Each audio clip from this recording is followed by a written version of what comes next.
जब मैं इस दुनिया में आया तभी अचानक सिस्टम ने मुझे कई अनबिलीवेबल चीट एबिलिटीज में से एक चुनने के लिए मजबूर कर दिया। और जैसे ही मैंने उन ऑप्शंस को देखा मुझे खुद यकीन नहीं हुआ कि ये सच में एग्जिस्ट करते हैं। पहला था टाइम पर कंट्रोल, दूसरा इन्फिनिट स्पेस, तीसरा फेट की गाइडेंस और चौथा कॉज एंड इफेक्ट का थ्रेड। लेकिन जैसे ही मेरी नजर पांचवें ऑप्शन पर पड़ी मैं कुछ पल के लिए पूरी तरह रुक गया, क्योंकि बाकी सबके उलट उस पर सिर्फ दो बेहद सिंपल वर्ड्स लिखे थे, एब्सोल्यूट स्ट्रेंथ। मैं काफी देर तक उस अजीब से पांचवें ऑप्शन को घूरता रहा और सोचने लगा कि आखिर कोई एबिलिटी कितनी अब्सर्डली पावरफुल होगी जिसे ऐसा नाम दिया गया हो। सच कहूं तो मैं जेन्युइनली जानना चाहता था कि ये एब्सोल्यूट स्ट्रेंथ आखिर कितना ताकतवर है। इसलिए बिना एक पल की हेजिटेशन के मैंने पांचवां ऑप्शन चुन लिया। उसके तुरंत बाद मुझे एक फैंटेसी वर्ल्ड में फेंक दिया गया और वहां की धूप इतनी झुलसाने वाली थी कि ऐसा लग रहा था जैसे मेरा पूरा शरीर जिंदा भुना जा रहा हो। मैंने पूरी ताकत से अपनी हो सूखी जमीन में दे मारी और चारों तरफ धूल फटकर उड़ने लगी। तियनलैंड रेल्म नाम की इस कल्टिवेशन वर्ल्ड में ट्रांसमाइग्रेट होने के बाद मैं कोई चोजन प्रोटैगनिस्ट नहीं बना, ना ही मुझे किसी यंग मास्टर जैसी लग्जूरियस जिंदगी मिली। मैं चाइनोन सेक्ट का सबसे निचले दर्जे का आउटर सेक्ट डिसाइपल बना था, बस एक स्पिरिचुअल फार्मर जिसके पास ना स्पिरिट रूट्स थे, ना बैकग्राउंड और ना ही कोई फ्यूचर। हर दिन मैं सिर्फ खेत जोतता, पानी ढोता, दूसरों की डांट सुनता और ठीक से खाना खाने के लिए भी स्ट्रगल करता रहता था। भूख से मेरा पेट इतनी जोर से गुर्राने लगा था कि मुझे सच में लगने लगा था शायद मैं इतिहास का पहला ऐसा ट्रांसमाइग्रेटर बन जाऊंगा जो इमॉर्टल सेक्ट के अंदर भूख से मर जाएगा। लेकिन तभी अचानक मेरे दिमाग के अंदर एक ठंडी मैकेनिकल आवाज गूंजी। Host's extreme desire to survive has been detected, connecting to the absolute strength system, connection successful, distributing newbie gift pack, please select one of the 5 supreme laws as your starting talent. अगले ही पल पूरी दुनिया freeze हो गई, हवा चलना बंद हो गई, बादल रुक गए, यहाँ तक कि आसमान में उड़ते पक्षी भी ऐसे दिख रहे थे जैसे किसी ने उन्हें हवा में कील ठोकर रोक दिया हो। हवा में उड़ती धूल तक पूरी तरह स्थिर हो चुकी थी। मेरा दिल जोर जोर से धड़कने लगा, क्योंकि मुझे पता था ये कोई इल्यूजन नहीं था। जिस चीट का मैं एक ट्रांसमाइग्रेटर होने के नाते इंतजार कर रहा था वो आखिरकार आ चुका था। एक एक करके 5 चमकते हुए लाइट स्फीयर्स मेरे सामने प्रकट हुए। Law of time, control the past and future with a single thought you may reverse the flow of time itself. Law of space, travel across dimensions and throughout the universe in a single step cross oceans of stars. Law of fate, rewrite destiny itself, all living beings shall become your puppets. Law of cause and effect, those touched by it are doomed to certain death, you shall become untouchable by all powers. उनमें से हर एक terrifying special effects और overwhelming pressure से भरा हुआ था। ऐसा लग रहा था जैसे इनमें से कोई भी अकेला पूरी दुनिया को नष्ट कर सकता है। शौक में मेरी आंखें फैल गईं और सच कहूं तो मेरा मन कर रहा था कि आंखें बंद करके रैंडमली कोई भी चुन लूं, क्योंकि सब कुछ बहुत ज्यादा इंसेन था। लेकिन तभी मेरा पेट फिर से गुर्राया और उस दयनीय आवाज ने मुझे स्ट्रॉन्गेस्ट एग्जिस्टेंस बनने के सपने से खींचकर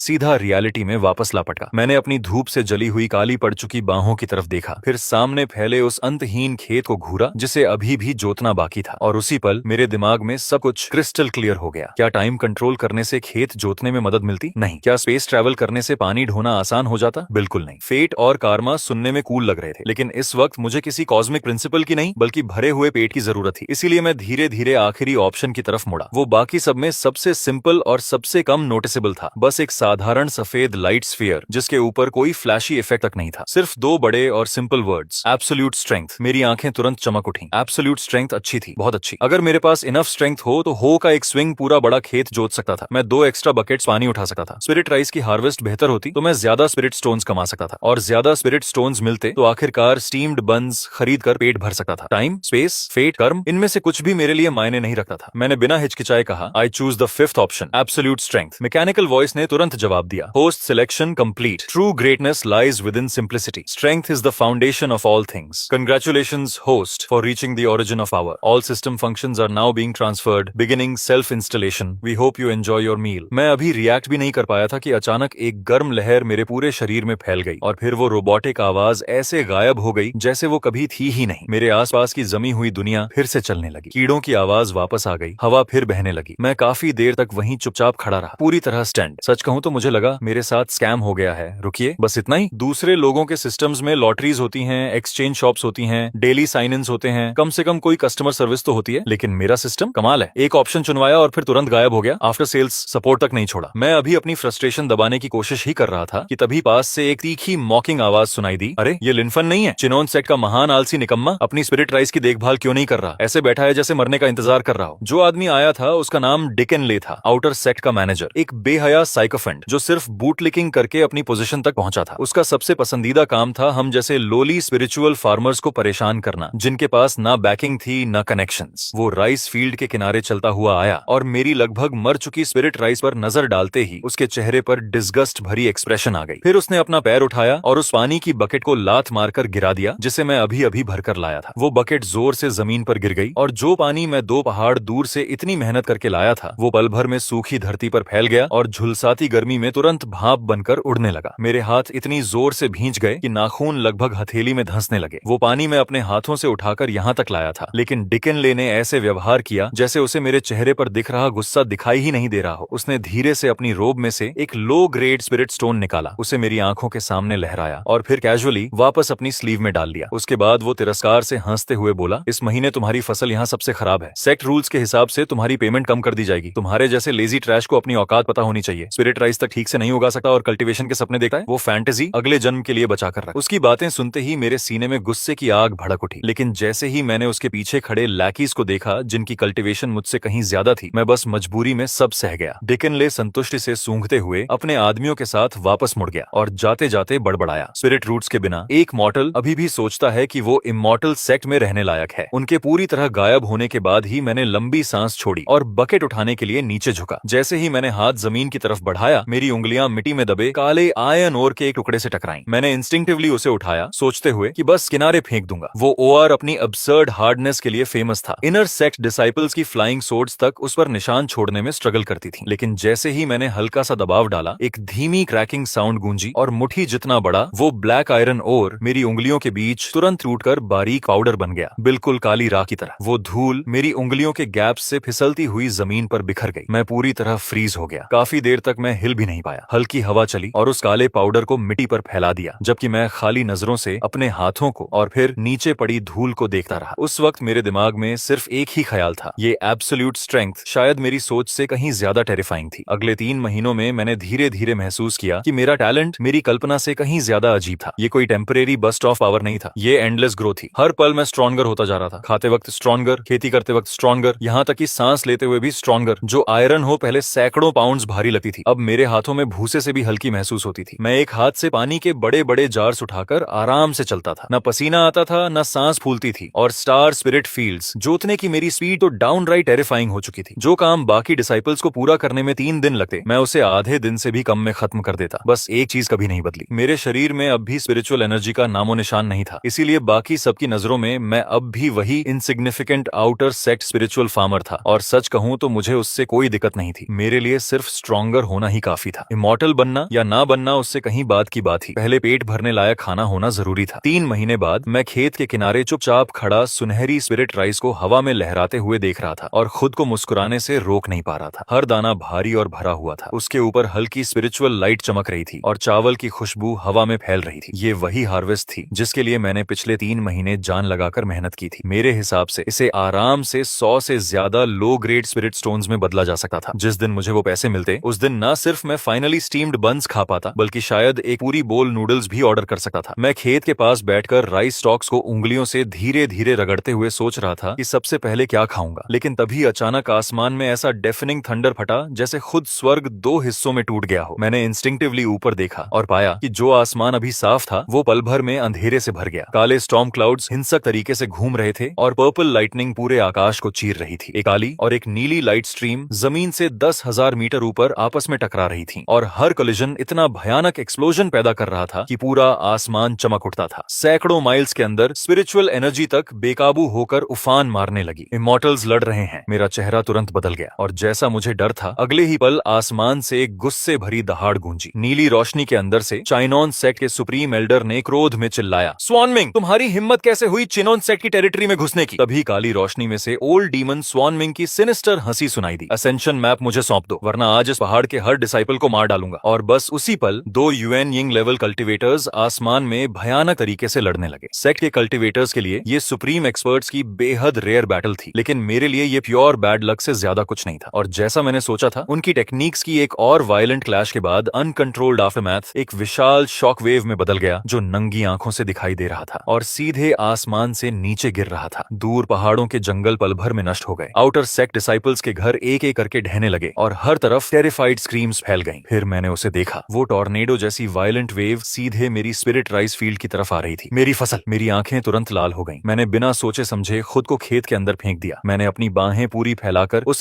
स्पिरिट राइस को डेस्परेटली प्रोटेक्ट करना शुरू कर दिया जो हार्वेस्ट होने ही वाली थी। एक टेरिफाइंग फोर्स तेज रफ्तार ट्रेन की तरह मेरी पीठ से टकराई। अगर कोई और होता तो उसकी हड्डियां और मांस उसी पल फट जाते, लेकिन मेरा शरीर बस हल्का सा कांपा और मैं धरती में गढ़े कील की तरह मजबूती से खड़ा रहा। उस अटैक को सहते हुए मैं आसमान में लड़ रहे उन दोनों बूढ़े मॉन्स्टर्स को उनकी पूरी ब्लड लाइन समेत मन ही मन गालियां देता रहा। मुझे लगा अगर थोड़ा और एंड्योर कर लूं तो सब खत्म हो जाएगा, लेकिन कौन सोच सकता था कि तभी स्वान मिंग को एहसास हो गया कि वो हार रहा है। उसका चेहरा विशस तरीके से मुड़ गया और बिना हेजिटेशन के उसने अपना सबसे सेक्रेड ट्रेजर बाहर निकाल लिया। अचानक आसमान में एक विशाल कंपास प्रकट हुआ जो इतनी हिंसक गति से घूम रहा था मानो खुद स्वर्ग को कुचल देना चाहता हो, और एक ही पल में उसकी विशाल शैडो माइल्स तक फैल गई। एक एंशिएंट और टेरिफाइंग नेचुरल लॉ नीचे मौजूद हर चीज पर उतर आई। सुप्रीम एल्डर का चेहरा तुरंत बदल गया और वो जोर से चिल्लाया, ये बुरा हुआ, ये कार्मिक लॉ आर्टिफैक्ट है। उसी पल पेड़ों की ग्रोथ रुक गई और वो तेजी से सूखने लगे। कल्टीवेटर्स के शरीरों के अंदर की स्पिरिचुअल एनर्जी जबरदस्ती खींची जाने लगी, जिससे उनकी ऑरस तेजी से कमजोर हो गई और यहाँ तक कि सभी लिविंग बीइंग्स की लाइफ फोर्स भी खत्म होने लगी। मुझे भी महसूस हुआ कि मुझसे कुछ छीना जा रहा है, लेकिन सच कहूं तो वो लॉस इतना छोटा था कि मैं मुश्किल से नोटिस कर पाया। लेकिन अगले ही पल मेरी आंखें अचानक फैल गईं जब मैंने नीचे अपने सेक्रेड स्पिरिट राइस की तरफ देखा। नहीं, स्पिरिट राइस की असली एसेंस उसकी ग्रोथ थी, उसका मैच्योर होना था। हर दाने के अंदर मौजूद वो जीवन था और उस हेवनली कंपास की पावर के नीचे मैं हेल्पलेस होकर देखता रह गया कि मेरी सुनहरी स्पिरिट फील्ड मेरी आंखों के सामने तेजी से पीली पड़ रही है, सूख रही है और डिके हो रही है। फिर एक हल्की सी आवाज के साथ पूरा खेत राख में बदल गया। हवा धीरे से चली और वो राख मेरी उंगलियों के बीच से उड़ने लगी। उसी पल मेरी पूरी दुनिया शांत हो गई। मैं खाली नजरों से अपनी हथेली में पड़ी राख को देखता रहा और मुझे महसूस हुआ कि मेरे अंदर कुछ पूरी तरह टूट चुका है। वो सिर्फ स्पिरिट क्रॉप्स नहीं थे, वो मेरी 3 महीने की जिंदगी थी। वही मेरे स्टीम्ड बन्स थे, वही मेरी रोटी थी, वही चीज थी जो अगले कई दिनों तक मुझे जिंदा रखती। और उसी वक्त आसमान में ओल्ड डीमन स्वान मिंग घमंड से हंसता रहा। इस कंपास फॉर्मेशन के अंदर इंसान हो या वस्तु, सब कुछ मेरे ट्रेजर के लिए ऑफरिंग बन जाएगा। मैंने धीरे धीरे सिर झुकाकर खड़ा होना शुरू किया ताकि कोई मेरे चेहरे का एक्सप्रेशन ना देख सके। चुपचाप मैंने अपने हाथों में पकड़ी पुरानी घिसी हुई हो को कसकर पकड़ लिया। मेरा नुकसान वापस करो। मैंने ये शब्द जोर से नहीं बोले, लेकिन मेरे अंदर वो थंडर की तरह गूंज उठे। मैंने हो का सिरा आसमान में उस काली आकृति की तरफ तान दिया जो खुद को किसी सुप्रीम गॉड की तरह समझ रहा था। फिर मैंने अपना स्टांस उसी फेमिलियर पोस्चर में एडजस्ट किया जिसे मैं हजारों बार दोहरा चुका था, परफेक्ट फार्मिंग स्टांस। और अपनी बाहों की पूरी ताकत के साथ मैंने हो को पूरी शक्ति से नीचे घुमा दिया। ना कोई स्पिरिचुअल एनर्जी थी, ना कोई मैजिकल लाइट, ना कोई फ्लैशी फेनोमेनन और ना ही कोई हेवनली मिरेकल। वहां सिर्फ प्योर एब्सोल्यूट स्ट्रेंथ थी। जैसे ही हो आगे बढ़ी, मेरे सामने की हवा अचानक कॉम्प्रेस होकर एक फैन शेप्ड वेव में बदल गई और फिर पूरी तरह गायब हो गई, जिससे एक विशाल सफेद वैक्यूम शॉक वेव बनी जो नंगी आंखों से साफ दिखाई दे रही थी। जहां जहां वो वेव गुजरी वहां स्पेस खुद फ्रैजाइल पेपर की तरह फटने लगी और आसमान में काउंटलेस ब्लैक रैक्स विस्फोट की तरह फैल गईं, जबकि टूटे हुए फ्रैगमेंट्स शैटर्ड ग्लास की तरह चारों तरफ बिखरने लगे। ओल्ड डीमन स्वान मिंग के चेहरे पर जमी एरोगेंट स्माइल उसी पल जमकर रह गई। जिस हेवनली कंपास पर उसे इतना घमंड था, वो उस प्योर फिजिकल फोर्स के नीचे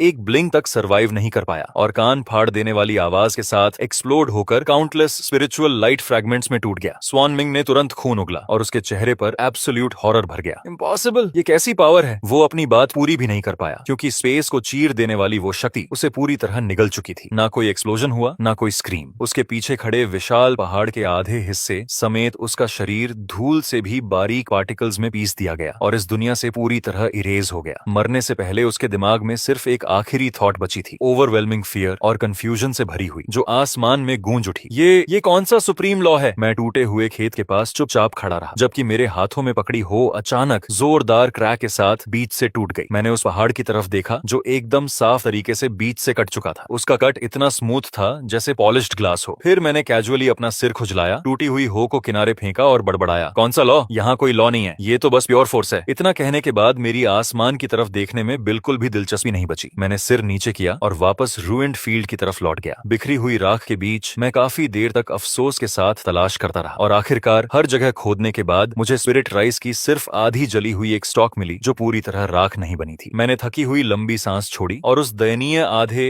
राइस स्टॉक को उठाकर अपनी टूटी फूटी छोटी हट की तरफ वापस चल पड़ा। मेरे लिए एक नेसेंट सोल ओल्ड डीमन को पल्वराइज कर देना और आधा पहाड़ फ्लैटन कर देना उतना इंपॉर्टेंट नहीं था जितना ये सोचना कि मैं कल क्या खाने वाला हूँ। लेकिन आसमान के बहुत ऊपर चिनोन सेक्ट का सुप्रीम एल्डर, जिसने शुरू से आखिर तक सब कुछ अपनी आंखों से देखा था, वो पूरी तरह स्टन्ड हो चुका था। सुप्रीम एल्डर खाली नजरों से उस पहाड़ को घूरता रह गया जो इतनी सफाई से बीच से कट चुका था कि वो किसी मिरर जैसा लग रहा था। फिर उसने धीरे धीरे अपनी नजर मेरी पीठ की तरफ घुमाई जबकि मैं बैटलफील्ड से दूर चलता जा रहा था। उसका पूरा शरीर बुरी तरह कांप रहा था, लेकिन वो डर नहीं था, वो ओवरवेलमिंग एक्साइटमेंट और डिसबिलीफ था। उसी पल उसे चाइनन सेक्ट के अंदर पीढ़ियों से चली आ रही 10,000 साल पुरानी एक लेजेंड याद आ गई। एंशिएंट रिकॉर्ड्स के मुताबिक उनके सेक्ट का फाउंडिंग एंसेस्टर कोई स्पिरिचुअल कल्टिवेटर नहीं था, बल्कि एक एंशिएंट बॉडी कल्टिवेटर था जिसका पाथ इस दुनिया से बहुत पहले गायब हो चुका था। लेजेंड कहती थी कि वो कभी हेवंस में असेंड नहीं हुआ, इसके बजाय वो सेक्ट के अंदर ही छिपा रहा, खुद को एक मॉर्टल की तरह डिस्गाइज करके ऑर्डिनरी लोगों के बीच जीता रहा और सही समय आने का इंतजार करता रहा। सुप्रीम एल्डर जितना ज्यादा इस बारे में सोचता गया, उसकी आंखें एक्साइटमेंट से उतनी ही लाल होती गईं। एक अटैक में कारमा ट्रेजर डिस्ट्रॉय हो गया, सिर्फ फिजिकल फोर्स ने स्पेस को चीर दिया। ये ऐसी डिवाइन स्ट्रेंथ है जो लॉज को भी सरपास करती है। डाओ ऑफ स्ट्रेंथ की परफेक्शन। मैं गलती नहीं कर सकता। वो सीनियर, वही हमारे सेक्ट के हिडन एंसेस्टर हैं। बेकाबू होकर कांपते हुए उसने तुरंत कम्युनिकेशन जेड स्लिप निकाली और पूरी ताकत से चिल्लाया, तुरंत सेक्ट मास्टर को रिपोर्ट करो, हमारे चिनो सेक्ट के हिडन एंसेस्टर जाग चुके हैं। इतना कहते ही अत्यधिक खुशी के कारण उसकी आंखें पलट गईं और वो वहीं बेहोश होकर सीधे आसमान से नीचे गिर पड़ा। दूसरी तरफ मैं अपनी टूटी फूटी हट के अंदर चुपचाप बैठा था और हाथ में पकड़ी आधी स्पिरिट राइस स्टॉक को घूर रहा था। मेरे दिमाग में बस एक ही बात घूम रही थी, क्या इतना चावल एक वक्त के खाने के लिए भी काफी होगा? ज्यादा देर नहीं हुई थी, सेक्ट मास्टर चू तियन को कई पीक मास्टर्स के साथ वहां पहुंच गया। जैसे ही उन्होंने बीच से कटे हुए पहाड़ को देखा, सब पूरी तरह खामोश हो गए। पीक मास्टर डैंडिंग का चेहरा तुरंत पीला पड़ गया, जबकि पीक मास्टर लायांग ने उस स्लैश के आसपास बची हुई ऑरा को केयरफुली एग्जामिन किया और शॉक से लगभग गिर ही पड़ा। उस कट के अंदर ना स्पिरिचुअल एनर्जी थी, ना मैजिकल टेक्निक्स के ट्रेसेस, वहां सिर्फ प्योर डिस्ट्रक्शन की इमेजिनेबली टेरिफाइंग पावर बची थी। यहाँ तक कि स्पेस के अंदर पड़े क्रैक्स भी अब तक पूरी तरह हील नहीं हुए थे। ये इम्पॉसिबल है, कोई यूनिंग कल्टिवेटर ऐसा नहीं कर सकता। ये तो वॉइड सेंट की कैपेबिलिटीज को भी सरपास करता है। ये वो ट्रू पावर है जो सभी लॉज को शैटर कर सकती है। चू तियंको ने गहरी सांस ली और बैटलफील्ड को फिर से ध्यान से ऑब्जर्व करने लगा, लेकिन आखिरकार उसकी नजर उस एकमात्र जगह पर जाकर टिक गई जो पूरी तरह अनटच्ड बची थी, मेरी स्पिरिट फील्ड। वो जमीन एक्सप्लोजन्स और मैजिकल अटैक्स के बिल्कुल सेंटर में थी, फिर भी वो सुरक्षित थी। और सबसे टेरिफाइंग बात ये थी कि उसकी मिट्टी पूरी पिच ब्लैक हो चुकी थी, जबकि उसके अंदर की स्पिरिचुअल एनर्जी इतनी डेंस हो गई थी कि उसे मेजर करना लगभग इम्पॉसिबल था। अर्थ वेन्स में स्पेशलाइज करने वाले एक वीक मास्टर तुरंत नीचे झुकर मिट्टी इंस्पेक्ट करने लगे और अगले ही पल शॉक में चीख पड़े, सुप्रीम ग्रेड स्पिरिट सॉइल नहीं, ये तो सुप्रीम ग्रेड स्पिरिट सॉइल से भी 10 गुना ज्यादा इफेक्टिव है। यहाँ उगाई गई कोई भी स्पिरिचुअल प्लांट सिर्फ 100 साल में मैच्योर हो जाएगी। उसी पल सभी पीक मास्टर्स के दिमाग में काउंटलेस थॉट्स उमड़ने लगे। जब एंसेस्टर ने हमला किया, वो ठीक यहीं खड़े थे। उन्होंने खुद को प्रोटेक्ट नहीं किया था, उन्होंने इन क्रॉप्स को प्रोटेक्ट किया था और अपनी डिवाइन लॉ ब्रेकिंग पावर के कारण उन्होंने गलती से ऑर्डिनरी लैंड को अनपैरेलल्ड सेक्रेड फील्ड में बदल दिया। इनक्रेडिबल। एक मूव में उन्होंने क्रॉप्स को भी बचाया और युआनिंग ओल्ड मॉन्स्टर को भी पीछे धकेल दिया। यही एक ट्रू सुप्रीम एक्सपर्ट का डिमीनर होता है। जितना ज्यादा वो लोग सोचते गए, उतना ही ज्यादा कन्विंस्ड होते गए। चू तियनको ने तुरंत ऑर्डर्स दे दिए, आज जो कुछ भी हुआ वो चिनोन सेट का हाईएस्ट सीक्रेट बनेगा। जो भी ये इन्फॉर्मेशन ली करेगा, उसकी कल्टीवेशन क्रिपल कर दी जाएगी और उसे तुरंत सेट से निकाल दिया जाएगा। इस जगह को अब सेक्रेट ग्राउंड माना जाएगा। परमिशन के बिना कोई यहाँ प्रवेश नहीं करेगा। पूरा सेट सीक्रेटली हमारे उस एंसेस्टर को ढूंढेगा जिन्होंने खुद को मॉर्टल बनाकर छिपाया हुआ है, लेकिन कोई उन्हें डिस्टर्ब नहीं करेगा। तुम लोग सिर्फ दूर से ऑब्जर्व कर सकते हो। और बस ऐसे ही पूरा चियोनन सेक्ट मेरी वजह से हाईएस्ट स्टेट ऑफ अलर्ट में चला गया, जबकि मुझे इन सब बातों की बिल्कुल खबर नहीं थी। उस रात मैं अपनी टूटी हुई हट में आराम से सोया। अगली सुबह जब मेरी नींद खुली और मैंने खाली पड़े खेत को देखा, तो एक पल के लिए मेरा दिल दर्द से कस गया, लेकिन मैंने जल्दी ही खुद को शांत कर लिया। अगर क्रॉप्स खत्म हो गए थे तो मैं नए उगा सकता था। जब तक मैं जिंदा था, मुझे खाना तो खाना ही था। मैं हट के अंदर एक हिडन कॉर्नर की तरफ गया, फ्लोर की एक लूज टाइल हटाई और उसके नीचे से ऑयल पेपर में लिपटा एक छोटा क्लॉथ पाउच सावधानी से बाहर निकाला। जैसे ही मैंने उसे खोला, उसके अंदर 3 राइस सीड्स दिखाई दिए जो सोने की तरह चमक रहे थे। वो ऐसे लग रहे थे मानो किसी ने उन्हें प्योर गोल्डन मेटल से फॉर्ज किया हो। मुझे वो सीड्स 3 साल पहले मिले थे, ठीक तब जब मैं पहली बार इस दुनिया में आया था। उस समय मैंने आधी ब्रेड के बदले उन्हें एक बूढ़े स्टार्विंग फार्मर से लिया था जो भूख से मरने की हालत में लग रहा था। उस बूढ़े ने मुझे बताया था कि ये ancient golden dragon tooth rice के सीड्स हैं और उसके मुताबिक सिर्फ एक ग्रेन किसी इंसान की पूरी फेट बदलने के लिए काफी था। उस वक्त मुझे लगा था कि वो बस बढ़ा चढ़ाकर बातें कर रहा है, लेकिन क्योंकि वो सीड्स जरूरत से ज्यादा एक्स्ट्रॉर्डिनरी दिख रहे थे, मैं उन्हें इस्तेमाल करने की हिम्मत ही नहीं जुटा पाया। और अब मेरी बची हुई सारी उम्मीद सिर्फ उन्हीं 3 सीड्स पर टिकी हुई थी। मैं चुपचाप फील्ड के किनारे पहुंचा और देखा कि मिट्टी पूरी पिच ब्लैक हो चुकी थी और अजीब तरह से फर्टाइल लग रही थी। मैंने एक मुट्ठी मिट्टी उठाई और तुरंत महसूस किया कि वो कितनी सॉफ्ट और रिच थी। उसके अंदर एस्टोनिशिंग अमाउंट में स्पिरिचुअल एनर्जी बह रही थी। फिर भी मैंने ज्यादा नहीं सोचा। मुझे बस लगा कि कल रात इमॉर्टल्स की लड़ाई ने किसी तरह जमीन को नरिश कर दिया होगा। मैंने सावधानी से 3 छोटे गड्ढे खोदे और गोल्डन ड्रैगन टूथ राइस के सीड्स एक एक करके उनमें लगा दिए। फिर धीरे धीरे पानी डाला। उस मिट्टी को देखते हुए जिसमें अब मेरी आखिरी उम्मीद दबी थी, मैं आखिरकार फिर से मुस्कुरा दिया। लेकिन वो पीसफुल मोमेंट ज्यादा देर नहीं टिक पाया। अचानक एक ऊंची एरोगेंट आवाज ने सुबह की शांति तोड़ दी। अरे ये ट्रैश लिनफन नहीं है?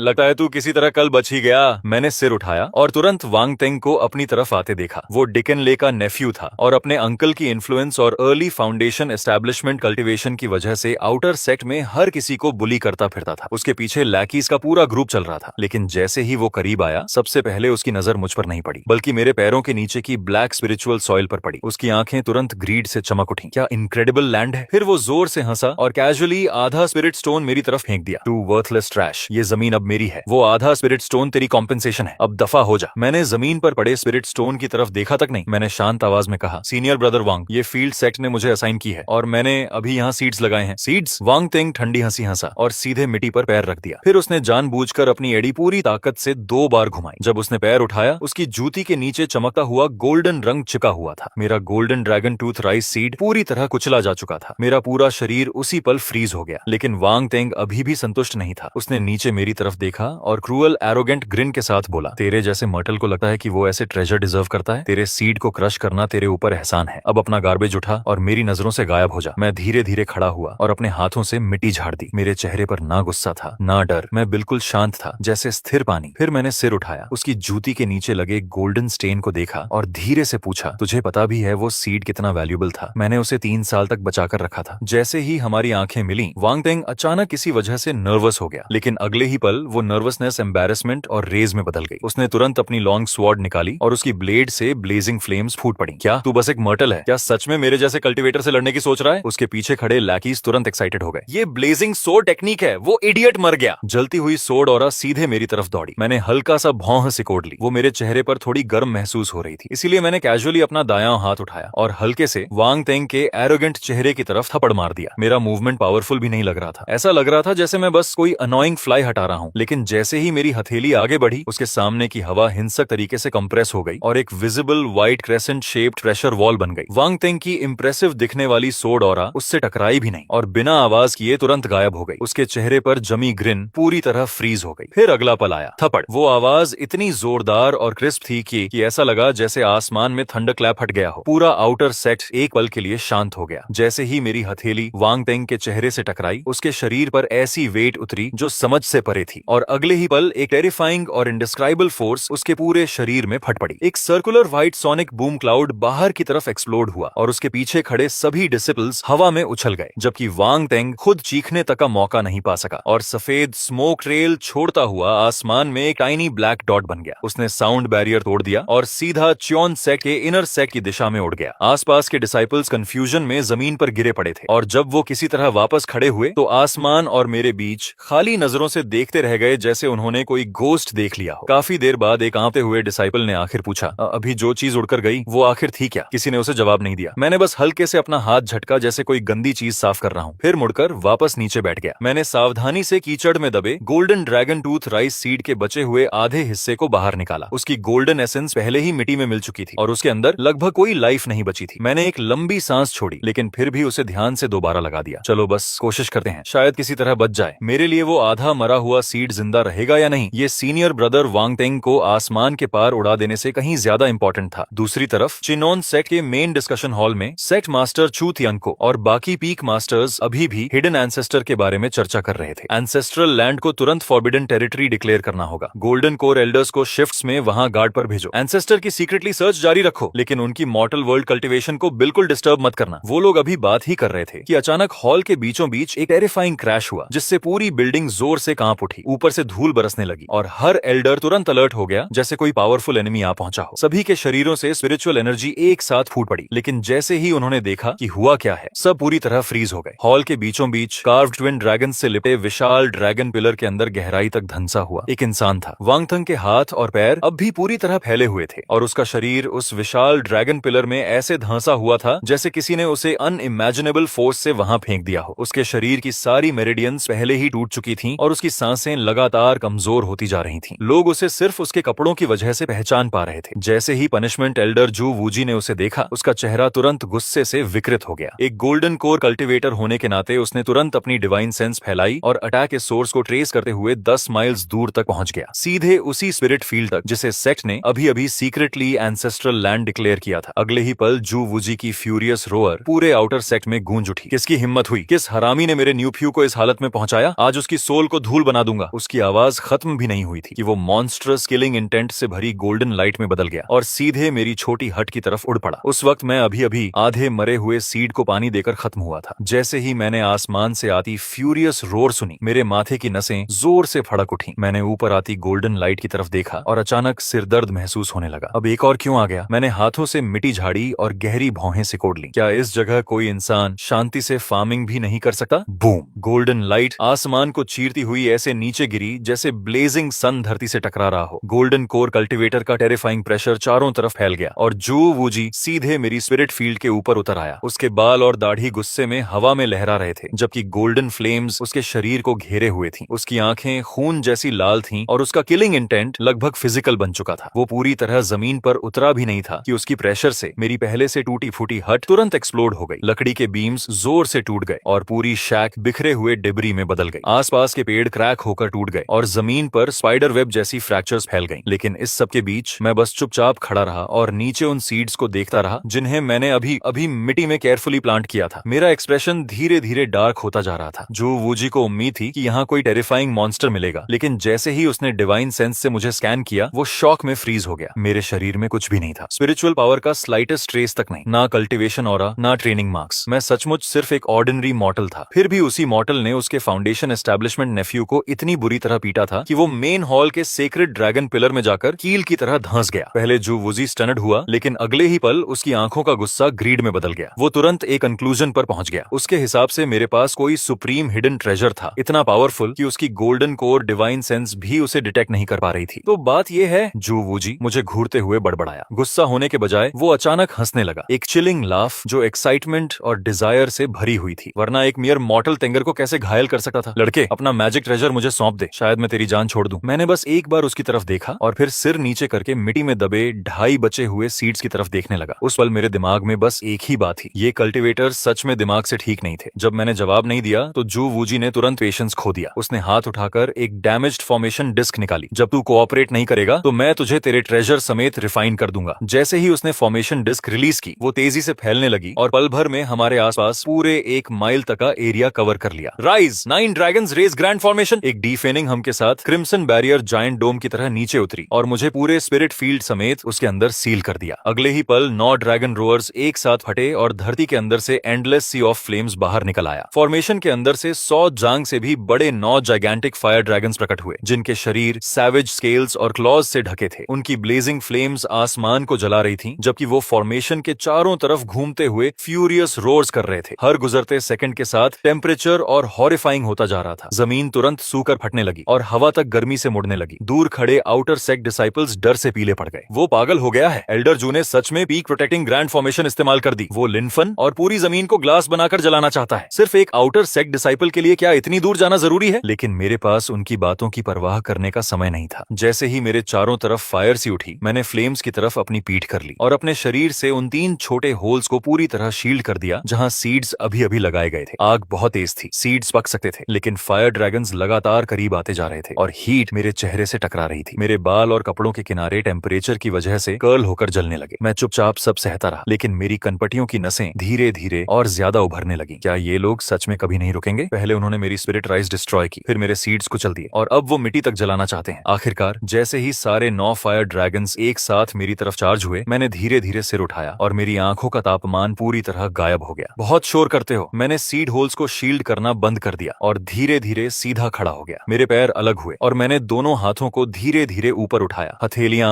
एक दूसरे की तरफ थीं। वो मूवमेंट अनबिलीवेबली ऑर्डिनरी था, जैसे मैं बस ताली बजाने वाला हूँ। उसी समय चाइनोन सेक्ट के काउंसिल हॉल के अंदर सेक्ट मास्टर चू तियानको और बाकी पीक मास्टर्स अभी भी हिडन एंसेस्टर के बारे में चर्चा कर रहे थे। लेकिन ठीक उसी पल कमरे में मौजूद हर इंसान का एक्सप्रेशन अचानक बदल गया, जैसे किसी इनविजिबल हैंड ने उनके दिलों को जकड़ लिया हो। आउटर सेक्ट की एंसेस्ट्रल लैंड की दिशा से डिस्ट्रक्शन की टेरिफाइंग ऑरा फूट पड़ी। वो स्पिरिचुअल पावर नहीं थी, वो लॉज नहीं थे, वो कुछ और था। ऐसी फोर्स जो इतनी प्योर और एब्सोल्यूट थी कि ऐसा लग रहा था जैसे वो पूरे एग्जिस्टेंस को ही क्रश करके नथिंगनेस में बदल सकती है। एक ऐसी फोर्स, जैसे ही वो टेरिफाइंग ऑरा फूटी, चू तियानको का पूरा शरीर ठंडा पड़ गया। वो इडियट जू वूजी! लेकिन तब तक बहुत देर हो चुकी थी। अपनी टूटी हुई हट के खंडहरों के सामने खड़े होकर मैंने धीरे धीरे अपनी हथेलियां आपस में मिलाई। क्लैप! ना कोई स्पिरिचुअल लाइट आसमान को चीर रही थी, ना कोई थंडर स्वर्ग को हिला रहा था। बस एक पेल व्हाइट व्हाइट शॉकवेव जो नंगी आंखों से दिखाई दे रही थी मेरे शरीर से चुपचाप बाहर की तरफ फैलने लगी। एक सेकंड बाद वो 9 फायर ड्रैगन्स जो कुछ पल पहले हेवेनस को जला सकते थे और ओशंस को उबाल सकते थे, हवा से बुझती मोमबत्तियों जैसे हो गए। उन्हें रोअर करने तक का समय नहीं मिला और अगले ही पल सारे ड्रैगन्स एक साथ पफ की आवाज के साथ एग्जिस्टेंस से गायब हो गए। फिर वो व्हाइट शॉकवेव सीधे 9 ड्रैगन्स रेज ग्रैंड फॉर्मेशन से टकराई। क्रिम्सन बैरियर पर शैटर्ड ग्लास जैसी क्रैक्स तुरंत फैल गईं। जू वूजी के चेहरे पर जमी एरोगेंट स्माइल अभी गायब भी नहीं हुई थी कि वो हॉरिफाइंग फोर्स रीबाउंड होकर सीधे उसी पर वापस आ गिरी। इम्पॉसिबल! बैंग! फॉर्मेशन डिस्क हवा में एक्सप्लोड हो गई। जू वूजी के मुंह से खून फूट पड़ा जबकि उसकी प्रोटेक्टिव ऑरा उसी पल शैटर हो गई। उसके शरीर के अंदर की स्पिरिचुअल एनर्जी बेकाबू होकर घूमने लगी और उसकी मेरिडियंस को अंदर से फाड़ने लगी। उसका शरीर आसमान से ऐसे गिरा जैसे किसी ने पतंग की डोर काट दी हो। वो जमीन से टकराया और एक मैसिव क्रेटर बना दिया। जब धूल आखिर साफ हुई, उसका आधा शरीर जमीन में धंसा हुआ था और उसके अंदर की सारी स्पिरिचुअल पावर पूरी तरह गायब हो चुकी थी। लेकिन उसकी इंजरीज से भी ज्यादा टेरिफाइंग उसकी आंखों का एक्सप्रेशन था। वो किसी ऐसे इंसान की नजर थी जिसका डाओ हार्ट पूरी तरह टूट चुका हो। Confusion, despair, broken belief. एक मॉर्टल, ये कैसे पॉसिबल है? ना स्पिरिचुअल पावर,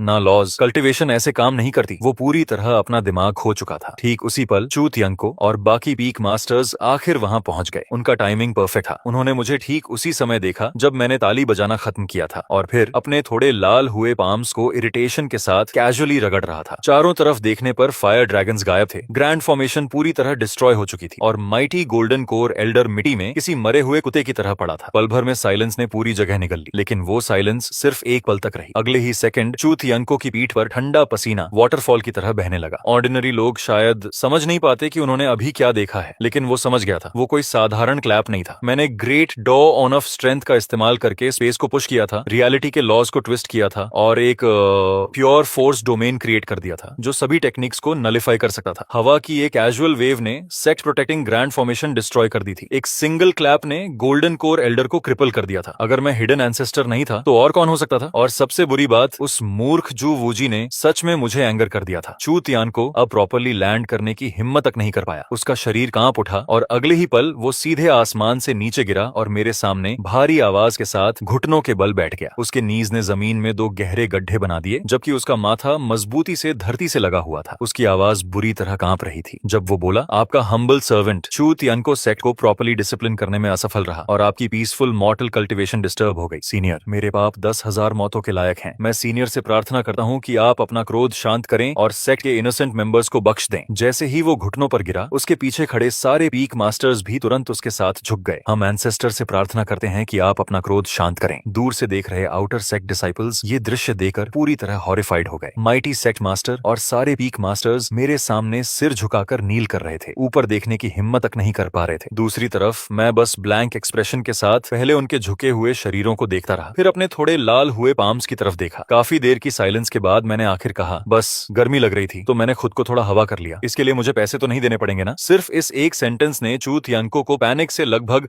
अपना माथा फोड़ लेने पर मजबूर कर दिया। नहीं, बिल्कुल नहीं, हम ऐसी हिम्मत कभी नहीं करेंगे। जो वूजी अंधा और एरोगेंट था, उसकी मौत भी उसके क्राइम का प्रायश्चित नहीं कर सकती। फिर इस डर से कि कहीं मैं अभी भी एंग्री ना हो जाऊं, उसने तुरंत अपना सबसे बड़ा ट्रेजर ऑफर कर दिया। सीनियर, अगर आप सेक्ट के अंदर रहना चाहते हैं तो मैं इनर सेक्ट का चेनी स्पिरिट रेल्म आपको ऑफर करने को तैयार हूं। वहां पूरे चाइनोन सेक्ट की हाईएस्ट ग्रेड स्पिरिचुअल लैंड मौजूद है। वायोलेट गोल्ड स्पिरिट सॉइल, उसे 10,000 ईयर स्पिरिट स्प्रिंग ने नॉरिश किया है और वहां की स्पिरिचुअल एनर्जी ऑर्डिनरी लैंड से 100 गुना ज्यादा डेंस है। इसके अलावा सेक्ट ए आपके फूड और लॉजिंग का पूरा इंतजाम करेगा। मैं गारंटी देता हूं कि अब कोई भी आपकी मॉर्टल कल्टीवेशन डिस्टर्ब नहीं करेगा। सीनियर, मैं शुरुआत में मना करने वाला था, लेकिन जैसे ही मैंने highest grade spiritual land, 10,000 year spirit spring और फूड एंड लॉजिंग इंक्लूडेड वाले वर्ड्स सुने, मेरी आंखें तुरंत चमक उठी। गुड लैंड का मतलब गुड हार्वेस्ट्स और गुड हार्वेस्ट्स का मतलब ज्यादा खाना। मेरे चेहरे पर तुरंत सिंपल स्माइल आ गई और मैंने चू तियानको के शोल्डर पर हाथ थपथपा दिया। तुम्हें शुरू में ही ये बोल देना चाहिए था, तुम इतने भी बुरे नहीं हो। और बस ऐसे ही उन स्टंडेड डिसिपल्स की नजरों के सामने, जिन्हें लग रहा था कि वो सपना देख रहे हैं, मैं अपनी टूटी हुई हो उठाकर ओवरली रिस्पेक्टफुल सेक्ट मास्टर के पीछे पीछे इनर सेक्ट की तरफ चला गया। उसी दिन से चेनॉन सेक्ट की फेट पूरी तरह बदल गई। चेनी स्पिरिट रियलम बादलों के समुद्र के ऊपर तैरता था और पूरे चियोनन सेक्ट के स्पिरिचुअल वेन कोर की तरह काम करता था। जैसे ही मैंने उसके अंदर कदम रखा, मैं वहीं फ्रीज हो गया। मेरे पैरों के नीचे की जमीन सॉफ्ट वायलेट गोल्ड रंग में चमक रही थी, अनबिलीवेबली रिच और फर्टाइल, जबकि स्पिरिचुअल एनर्जी हवा में थिक मिस्ट की तरह तैर रही थी। मिट्टी की सिर्फ एक मुट्ठी तक लाइट से शिमर करती दिख रही थी। फील्ड के पास जेड वॉल से एक साफ स्प्रिंग बह रही थी और उसके अंदर की स्पिरिचुअल एनर्जी की प्योरिटी सच में शॉकिंग थी। कल्टिवेटर्स के के लिए चेनी स्पिरिट रेल्म इमेजिनेशन से परे एक सेक्रेड लैंड था, लेकिन मेरे लिए ये जगह फार्मिंग हेवन थी। मैंने कुछ नहीं कहा, बस नीचे झुकर मिट्टी की एक मुट्ठी उठाई, उसे अपनी नाक के पास लाया और गहरी सांस ली। फिर उसे उंगलियों के बीच धीरे धीरे रगड़कर महसूस किया, और उसी पल इस दुनिया में आने के बाद पहली बार मेरे चेहरे पर सच में जेन्युइन स्माइल आई। ब्यूटीफुल, मिट्टी सॉफ्ट थी, ह्यूमस से भरपूर, और नाइट्रोजन, फास्फोरस, पोटेशियम का बैलेंस प्रैक्टिकली परफेक्ट था। यही होती है असली अच्छी जमीन। मेरे बगल में खड़े चूतियनको ने वो अजीब शब्द सुनते ही कांपना शुरू कर दिया। नाइट्रोजन, फास्फोरस, पोटेशियम, आखिर ये कौन से एंशिएंट हेवनली ट्रूथ्स थे? क्या ये हेवन की प्योर एनर्जी थी? अर्थ के स्पिरिचुअल ट्रेजर्स? थ्री एलिमेंट्स की हार्मनी? जितना ज्यादा वो सोचता गया, उतना ही टेरिफाइड और अमेज्ड होता गया। उसने तुरंत जेड स्लिप निकाली और उन 3 मिस्टीरियस टर्म्स को उसमें सीरियसली इंग्रेव कर लिया, ताकि बाद में 12 पीक मास्टर्स के साथ मिलकर उनका अध्ययन कर सके। मैंने उसकी तरफ देखा और मेरे दिमाग में बस एक ही बात आई, फिर से शुरू हो गया, हर चीज को जरूरत से ज्यादा ओवरथिंक करना। लेकिन ऑनेस्टली मुझे फर्क नहीं पड़ा। मैं मुड़ा और स्पिरिट स्प्रिंग वाटर को टेस्ट किया। जैसे ही मैंने उसे पिया, मेरा मूड और अच्छा हो गया। वाटर क्वालिटी भी एक्सीलेंट है, मिनरल्स परफेक्टली बैलेंस्ड हैं, इरिगेशन के लिए आइडियल। मुझे इतना सेटिस्फाइड देकर चूतियंको तुरंत आगे आया और रिस्पेक्टफुल तरीके से मुझे एक स्टोरेज बैग ऑफर किया, जैसे कोई प्राइसलेस ट्रिब्यूट दे रहा हो। उसके अंदर सेक्ट के ग्रेटेस्ट ट्रेजर्स भरे हुए थे। 10,000 year jade ginseng, 9 leaf immortal grass, dragon blood fruit, mystic spirit ganoderma. हर एक चीज ऐसी थी जिसके लिए बाहर के कल्टिवेटर्स बिना हेजिटेशन एक दूसरे को मार डालते। लेकिन जैसे ही मैंने उन्हें देखा, मेरी आंखें और चमक उठी। अरे, ये सब तो प्रीमियम ऑर्गेनिक फर्टिलाइजर है। ये सुनते ही चूतियनको की लगभग सोल निकल गई। मैंने 10,000 ईयर जेड गिनसिंग उठाया और उसे हाथ में सीरियसली तौलते हुए बोला, वाटर कंटेंट काफी हाई है। अगर इसे क्रश करके प्रॉपर्ली फर्मेंट किया जाए तो ये एक्सीलेंट नाइट्रोजन फर्टिलाइजर बन सकता है। और ये 9 leaf immortal grass trace elements के लिए परफेक्ट। जितना ज्यादा मैं बोलता गया, उतना ही एक्साइटेड होता गया। मेरा मन उसी वक्त फार्मिंग शुरू करने का करने लगा। दूसरी तरफ चूतियनको ऐसा लग रहा था जैसे उसे हार्ट अटैक आने वाला हो। फिर भी वो कांपती हुई स्माइल के साथ बार बार सिर हिलाता रहा। यस सीनियर, बिल्कुल सही, परफेक्टली राइट। कुछ देर बाद वो क्वाइटली वहां से चला गया और पर्सनली ऑर्डर दिया कि चेनी पी के आसपास का पूरा एरिया रिस्ट्रिक्टेड जोन बना दिया जाए, जिसे सेक्ट के सबसे पावरफुल एल्डर्स गार्ड करेंगे। वहां एक मक्खी तक को मेरे पास आने की इजाजत नहीं थी, और मेरी तरफ से मैंने बिल्कुल भी होल्ड बैक नहीं किया। उसी रात मैंने सेक्ट के उन सारे सो कॉल्ड प्राइसेस ट्रेजर्स को एक साथ डंप कर दिया। अपनी टूटी हुई हो से मैंने सबको क्रश करके मिक्स किया और वायलेट गोल्ड स्पिरिट सॉइल और स्पिरिट स्प्रिंग वाटर के साथ मिलाकर एक जायंट फर्टिलाइजर पाइल बना दी, जिसकी स्मेल मेडिसिनल भी थी और अनबिलीवेबली एक्सपेंसिव भी। गुड, कुछ दिनों में ये यूजेबल हो जाना चाहिए। उसके बाद मैंने जमीन जोतनी शुरू की। यहाँ की सॉइल एक्सीलेंट थी, लेकिन सालों तक स्पिरिट फॉर्मेशंस के असर से थोड़ी हार्ड हो चुकी थी। जैसे ही मेरी हो जमीन से टकराई, पूरा चेनी पीक हिंसक तरीके से कांप उठा। उसी समय ले यांग पी का पीक मास्टर सिक्लूडेड कल्टीवेशन में युआन यिंग स्टेज ब्रेक करने की कोशिश कर रहा था। अचानक आए वाइब्रेशन ने उसकी स्पिरिचुअल एनर्जी डिस्टर्ब कर दी और वो लगभग खून उगलने वाला था। जब मेरी हो दूसरी बार जमीन पर लगी, इनर सेक्ट एल्डर्स के एक्सप्रेशंस ड्रास्टिकली बदल गए। तीसरी स्ट्राइक तक पूरा इनर सेक्ट लगातार छोटे अर्थक्वेक की तरह हिलने लगा। लेकिन जब उन्होंने डिवाइन सेंसेस फैलाकर सोर्स चेक किया, तो पता चला कि वाइब्रेशन रिस्ट्रिक्टेड जोन चेनी पीक से आ रही थी। अगले ही पल जो गालियां वो देने वाले थे, वो सब उनके गले में ही अटक गईं। वो अंदर से फ्यूरियस थे, लेकिन किसी की एक शब्द बोलने की हिम्मत नहीं हुई। दूसरी तरफ होली सन पैलेस के अंदर वो जायंट स्टोन डोर्स, जो पिछले 3 सालों से बंद थे, अचानक एक्सप्लोड होकर खुल गए। सोर्ड एनर्जी सीधे हेवंस तक जा पहुंची, जबकि पूरे इनर सेक्ट की आधी फ्लाइंग सोर्ड्स वायलेंटली ट्रेम्बल और रेजोनेट करने लगी। स्नो से भी ज्यादा सफेद रोब्स पहने एक यंग मैन धीरे धीरे बाहर निकला। उसकी ऑरा बॉटमलेस अबिस जैसी लग रही थी और साफ था कि वो पहले ही गोल्डन कोर रेल्म के पीक पर पहुंच चुका था। उसका नाम था चू चोंगजियाओ, सेक्ट मास्टर का बेटा और पूरे चाइनन सेक्ट का एक्नॉलेज्ड नंबर 1 जीनियस। लेकिन कल्टीवेशन से बाहर निकलते ही उसे पता चला कि चेनी स्पिरिट रेल्म, जो ओरिजिनली उसके लिए रिजर्व था, अब किसी मियर मॉर्टल के पास था। चू चोंगजियाओ तुरंत हंसा, लेकिन उसकी हंसी बर्फ से भी ज्यादा ठंडी थी। इंटरेस्टिंग, लगता है किसी की जीने से ऊब हो गई है। बिना हेजिटेशन वो सीधे काउंसिल हॉल की तरफ चल पड़ा। उस समय चूतियंको और 12 पीक मास्टर्स अब भी नाइट्रोजन, फास्फोरस, पोटेशियम वाले शब्दों के चारों तरफ बैठे इतने इंटेंसली स्टडी कर रहे थे कि उनके चेहरे तक लाल हो चुके थे। फादर, चू चोंगजियाओ डोरवे पर खड़ा हुआ। उसकी आवाज कोल्ड और डीप थी। आपने चेनी स्पिरिट रेल्म एक मॉर्टल को क्यों दे दिया? चूतियंको का एक्सप्रेशन तुरंत बदल गया। उसने जल्दी से उसे रोकने की कोशिश की। उस सीनियर की आइडेंटिटी एक्स्ट्रा ऑर्डिनरी है, तुम्हें उन्हें क्वेश्चन करने की इजाजत नहीं है और बिल्कुल प्रोवोके करने की भी नहीं। लेकिन जितना ज्यादा चूतियंको ऐसा बोलता गया, उतना ही रिडिकुलस ये सब चू चोंगजियाओ को लगने लगा। एक मॉर्टल, उसे सीनियर कहने का क्या अधिकार है और उसे मेरी टेरिटरी में रहने का क्या हक है? उसने आगे सुनना ही रिफ्यूज कर दिया। मुड़ते हुए उसने सिर्फ एक सेंटेंस छोड़ा, कल सेक्ट मार्शल कंपटीशन के दौरान मैं खुद देखूंगा कि आखिर वो कौन इंसान है जिसने आपको इस तरह नील करने पर मजबूर कर दिया। फादर, अपने बेटे को जाते हुए देखकर चूतियंको का चेहरा तुरंत पेल पड़ गया। उसे पहले ही समझ आ चुका था कि ट्रबल आने वाली है। अगले दिन जैसे उम्मीद थी, पूरे सेक्ट की grand martial arts competition officially शुरू हो गई और चूतियंको के रिस्पेक्टफुल ग्रेसफुल इन्विटेशन पर मुझे सीधे मेन स्टेज की सबसे ऊंची पोजीशन पर बैठाया गया। उन्होंने मुझे जो सीट दी थी वहां से पूरे अरीना का सबसे बेस्ट व्यू दिखता था, और सबसे जरूरी बात, वहां स्नैक्स भी सबसे ज्यादा थे। ऑनेस्टली मैं यहाँ आना ही नहीं चाहता था क्योंकि ये सब मुझे काफी ट्रबलसम लग रहा था, लेकिन जैसे ही मैंने टेबल पर रखे स्पिरिचुअल फ्रूट्स और वाटरमेलन सीड्स देखे, मैंने मजबूरी में बैठने का फैसला कर लिया। नीचे स्टेज पर डिसाइपल्स अपनी पूरी ताकत से लड़ रहे थे, जबकि क्राउड लगातार चिल्ला रहा था, लेकिन उन्हें देखकर मुझे बस नींद आ रही थी। इसीलिए मैंने एक स्पिरिचुअल फ्रूट उठाया और उसे वाटरमेलन सीड्स की तरह चबाना शुरू कर दिया। क्रैक क्रैक मैं आराम से खाते हुए आधा ध्यान मैचेस पर दे रहा था। आखिरकार चू चोंगजाओ की बारी आई। पूरा सफेद कपड़ों में ड्रेस्ड, उसने सिर्फ एक सोर्ड स्ट्राइक इस्तेमाल किया और अपने ओपोनेंट को सीधे स्टेज से बाहर उड़ा दिया। क्राउड तुरंत चीयर्स से फट पड़ा। होली सन अनबीटेबल है। लेकिन चू चोंगजाओ ने किसी की तारीफ पर ध्यान नहीं दिया। अगले ही पल उसने धीरे धीरे सिर उठाया। हजारों मीटर की दूरी से उसकी नजर हवा को चीरती हुई तलवार की तरह सीधे मेन प्लेटफॉर्म पर बैठे मुझ पर आकर टिक गई। एक मर्टल जिसके शरीर में बिल्कुल भी स्पिरिचुअल पावर नहीं थी। क्या तुम सच में वहां बैठने के लायक हो? उसकी कोल्ड वॉइस पूरे अरीना में गूंज उठी। क्या तुम नीचे आकर मेरी सोर्ड का एक स्ट्राइक लेने की हिम्मत रखते हो? पूरा अरीना तुरंत शांत हो गया। चू तियानको का एक्सप्रेशन इतना बदल गया कि वो लगभग अपनी सीट से कूद पड़ा, लेकिन उसी पल ग्रैंड एल्डर ने हाथ बढ़ाकर उसे रोक लिया। हल्की स्माइल के साथ बूढ़ा आदमी बोला, सेक्ट मास्टर, आप इतने नर्वस क्यों हैं? अगर वो सच में सीनियर हैं, तो जूनियर से गाइडेंस लेना कोई प्रॉब्लम नहीं होना चाहिए। सही कहा ना? चू तियानको गुस्से से कांप उठा। ये इडियट्स सच में अपनी जान दांव पर लगाकर मुझे टेस्ट कर रहे थे, लेकिन मुझे उनके दिमाग में चल रही किसी चीज की स्लाइटेस्ट आइडिया तक नहीं थी। मैं अभी भी वाटरमेलन सीड्स खाने में बिजी था। मैंने हल्का सा भौहें सिकोड़ ली। आज ये सीड्स थोड़े ज्यादा सॉल्टी लग रहे हैं। अगली बार इन्हें बोलना पड़ेगा कि नमक कम डालें। लेकिन चू चोंगजाओ की नजर में मेरी ये कंप्लीट इंडिफरेंस पूरे सेक्ट के सामने अल्टीमेट ह्यूमिलिएशन थी। आखिरकार उसने पूरी पेशेंस खो दी। अगले ही पल वो सोर्ड लाइट की स्ट्रीक में बदल गया और सीधे मेन स्टेज पर उतर आया। क्लैंग! उसकी लॉन्ग सोर्ड शीथ से बाहर निकली और सोर्ड एनर्जी मेरे कान के पास से गुजरती हुई पीछे की कोल्ड जेड सीट को साफ दो हिस्सों में काट गई। मैं तुमसे बात कर रहा हूँ। चू चोंगजाओ हाथ में सोर्ड लिए खड़ा था। उसके व्हाइट रोब्स हवा में फ्लटर कर रहे थे और उसकी नजरें ऐसी ठंडी थीं जैसे वो किसी कॉप्स को देख रहा हो। तभी मैंने सीड्स खाना रोका, डर की वजह से नहीं, बल्कि क्योंकि ये आदमी ऑनेस्टली जरूरत से ज्यादा नॉइजी था। जैसे ही मैंने आखिर उसकी तरफ देखा, चू चोंगजाओ के होंठों पर